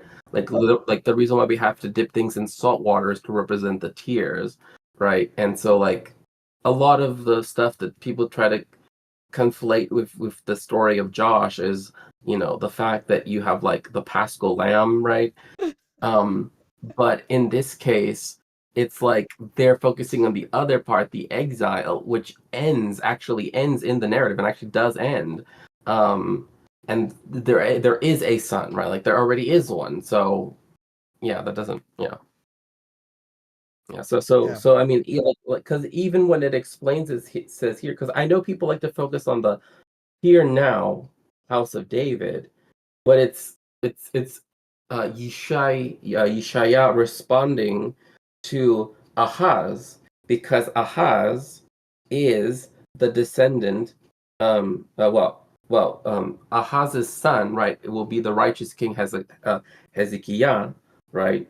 So in his time, right, and when the story of Hezekiah comes up, right, that's when Egypt and Assyria, right, the two will swarm like flies and bees, right, and attack Israel, right. So like even the next part where they say like, oh well, therefore Jesus has to be like when it says here now, O house of David, and therefore Josh has to be part of David's house, right? Is that no? It's that they're actually referencing Hezekiah, so we know whose son it is, right? Like, or at least we can take a good guess, is that it's probably Hezekiah, the person that is the future king and is a righteous king. So, yeah. Wonderful. Fucking good shit. Fucking that's beautiful. Let me fucking pull this up. Um, I don't have a whole bunch more time, so I'm not sure how much farther we can get into like the book, and maybe we can do a follow up on like Paul's message versus the Jewish response from that book. I think that would be a really interesting thing, and honestly, we could do 3 hours, 4 hours just on that. To be honest, I'm sure. Oh yeah, for sure. Like, cause yeah, and I have the thing from the book listed here, and it's nice laid out enough. Good enough. We laid it out. And the messianic and missionary responses from that book laid out real nice, which we can cover at another time with that, because yeah, I don't want to rush that and just skip through it all, because there's a lot of good shit in there. I guess one last kind of topic that we can finish here is that from the statement of faith is the bodily resurrection of the just and the unjust, and the everlasting blessedness of the saved, and the everlasting conscious punishment of the lost. How does that jive with a Jewish view? Well, the idea that they have to be, I mean, the idea of the resurrection of the dead, quote unquote, right, is already exists in Jewish belief, sure, but it exists with the understanding that all Jewish souls reincarnate, right? Like, because we were, I mean, in fact, it's funny because it's actually a dating site. Like, it's literally called "Saw You at Sinai." Like, that's what it's called. Yeah. Because it's already this understanding that, like, well, we already all met one another, and it was back at Har Sinai at Matan Torah, right? So in that sense, right, that like, in that sense, yeah, there's a resurrection, but for a generation that's already, you know, that's been here a long time, so to speak, or rather was here a long time ago. As for like the punishment aspect, that's not a Jewish thing. In fact, Judaism is also very different too, because another thing that Christianity, how it views it is that it also views disbelievers, right, or unbelievers, as they might say, right, as being equivalent to someone who is, right, like it's in a negative sense, right? Whereas in Judaism, it's the exact opposite. Like, the belief that other people can be worthy of, Gan Eden, or of anything, does not depend on them necessarily being Jewish. In fact, quite the opposite. Yeah. Right. And so that's why, like, over time, it's been expanded from, you have the idea of like, say something as like, oh, as long as you follow the Noahide laws, Yeah, Ben a Noah. Yeah. Yeah. Sorry. No, continue. Didn't mean to cut you off. Oh no, I was gonna say, to now we have even more, like, you have the idea of like tikkun olam, which doesn't necessarily have to be just Jewish people to do it, to even the people, right, that they are light among the nations, right? It's not. And also, I had someone else here asking something. Didn't virgin back then just mean a woman who was unmarried? I mean, wait. I think then anyway. The word used there was like for somebody who was like unwed and young woman, essentially. Not necessarily that they were a virgin, but it was implied, essentially, but not always. Well, I mean, it specifically means young. I mean, essentially means like young woman or like girl. Like, that's the best way we could understand it. But this is another thing, I guess, that also challenges the Jesus narrative, is the fact that, well, I guess on two aspects. One is that the marriage would have been consummated immediately after their marriage. So the fact that there is this idea that, like, Mary did not know Joseph, quote unquote, right, in the biblical sense, of course. Somehow just like that doesn't make sense, because if anything, like, the further back you go, the more that rule is attested to have been more strict, for many reasons, right, for many historical reasons, the main of which is, of course, patriarchy, but another one is, again, the other aspect too, is that if they didn't consummate the marriage on the marriage night, which is still a thing that's done to this day, is that then Joseph and Mary would have Joseph would have been liable for divorce, because of that, and so that's another thing too, is because Jewish people can divorce and have always had the ability to divorce, whereas in Christianity, that was Jesus that fucked that up. Because they asked Jesus about that, and it was a classic one of those gotchas, and he said essentially that Moses permitted it because he knew you guys are too sinful to not. But if you want to be like super good, then yeah, you shouldn't divorce. You know, the fucking Jesus really fucked that up. But once again, coming back to the if you do not exceed that of the Pharisees, you know, or like the greatest, then fucking you're not worthy, essentially, you know, in many ways. Right. And not necessarily that she had never gotten her back blown out. I mean, I don't know. I mean, I don't know. I don't know about that, but I think this is that. why I did. Sorry, I'm gonna get you off, but I think that here's my take on Mary getting her back blown out. I 100% believe Mary got her back blown out, most likely by a Roman soldier named Pantera. I like the Pantera theory. The Pantera was Jesus' dad, and blew her back out and left. That's my theory. That's your theory. Okay. I just want. That is like a legit theory.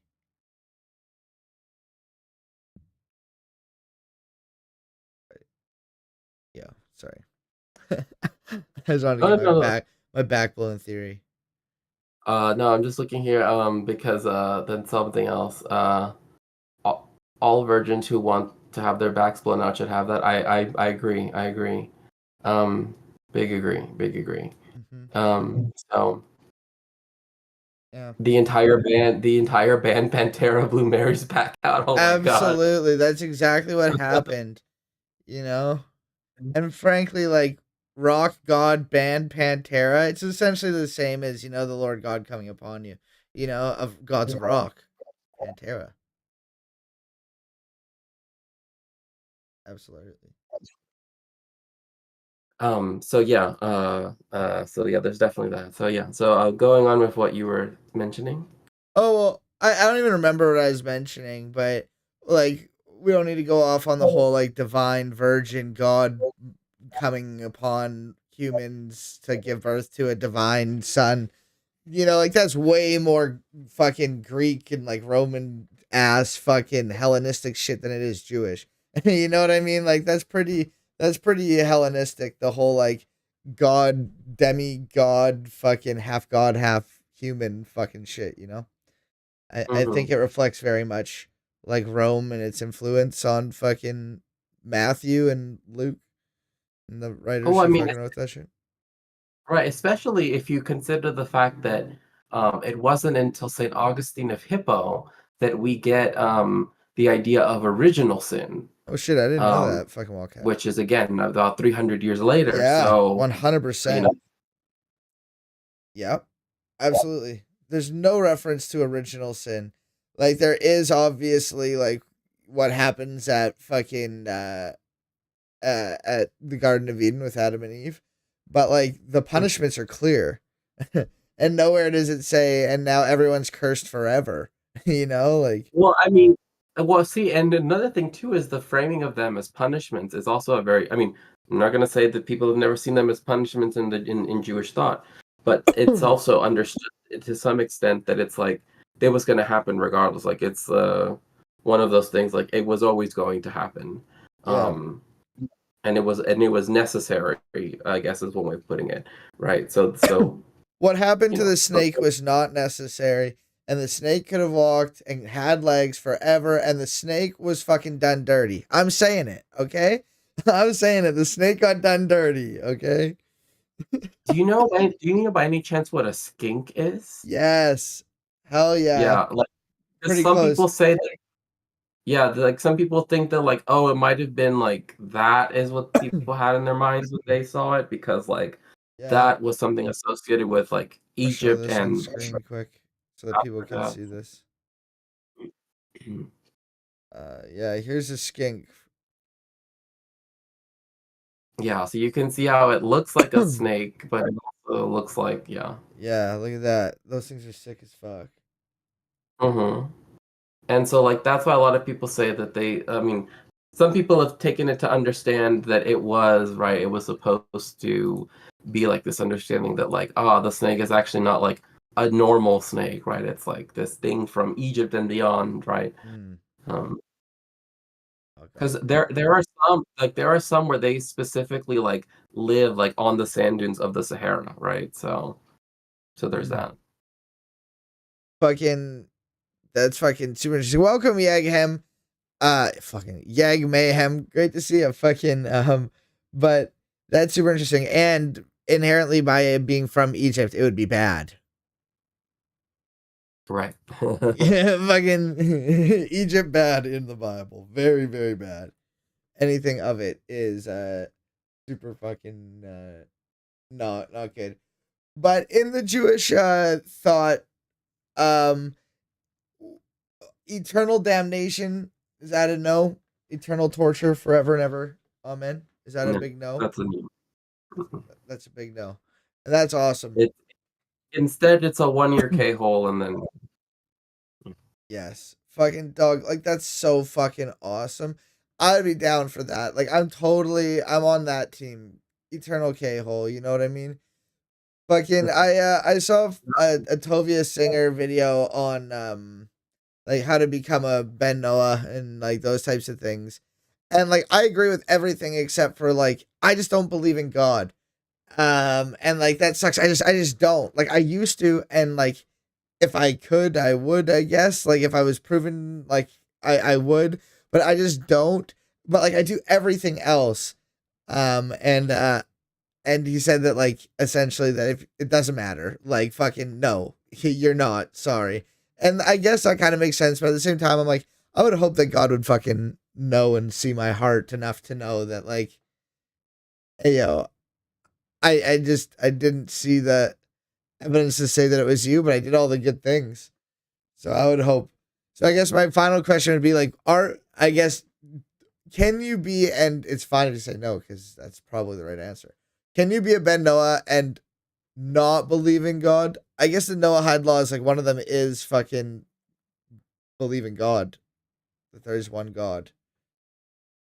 So I would think that perhaps the better way of conceptualizing that would be what is God, right? Like, well, it depends what you mean by God. I mean, like, if you like, that's like, I'm not a pantheist or anything like that, you know, or like a Spinoza kind of God guy, but like, I don't know.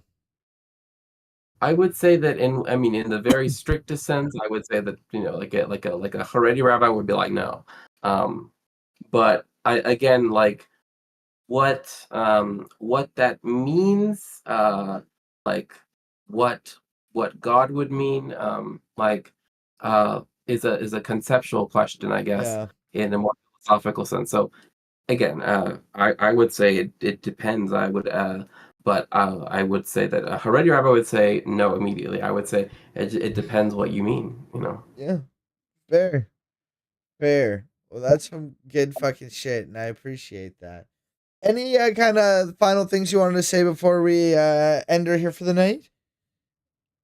No, I just wanted to thank you again for reaching out and for, you know, setting this up, and yeah, thank you again for having me on. I really enjoy speaking with you, and as well as responding to your chat's questions as well. Awesome. Well, it's always a fucking pleasure. Always a great time, and I look forward to speaking with you again in the near future.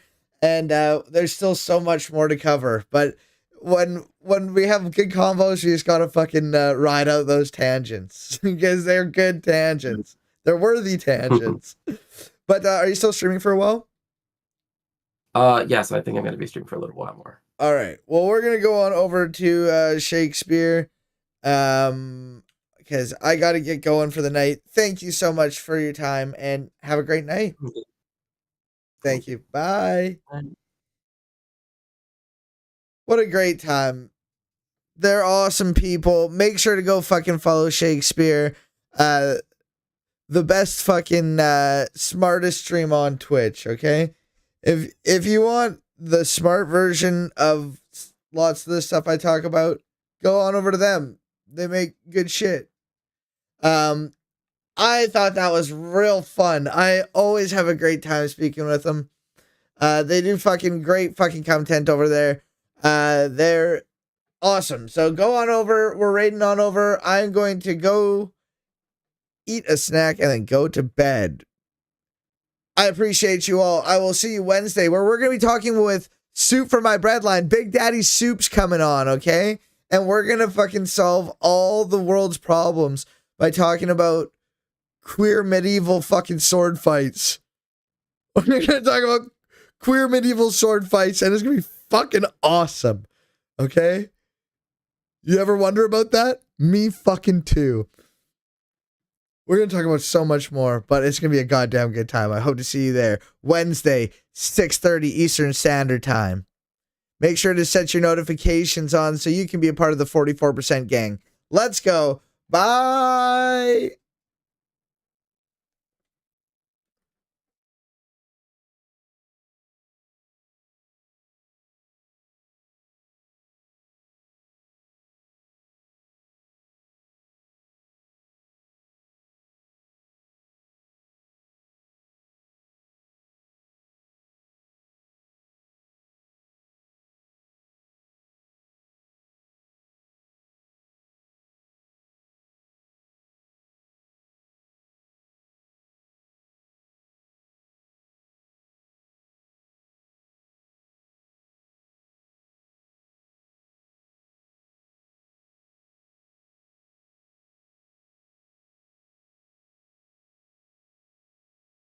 I'm still live.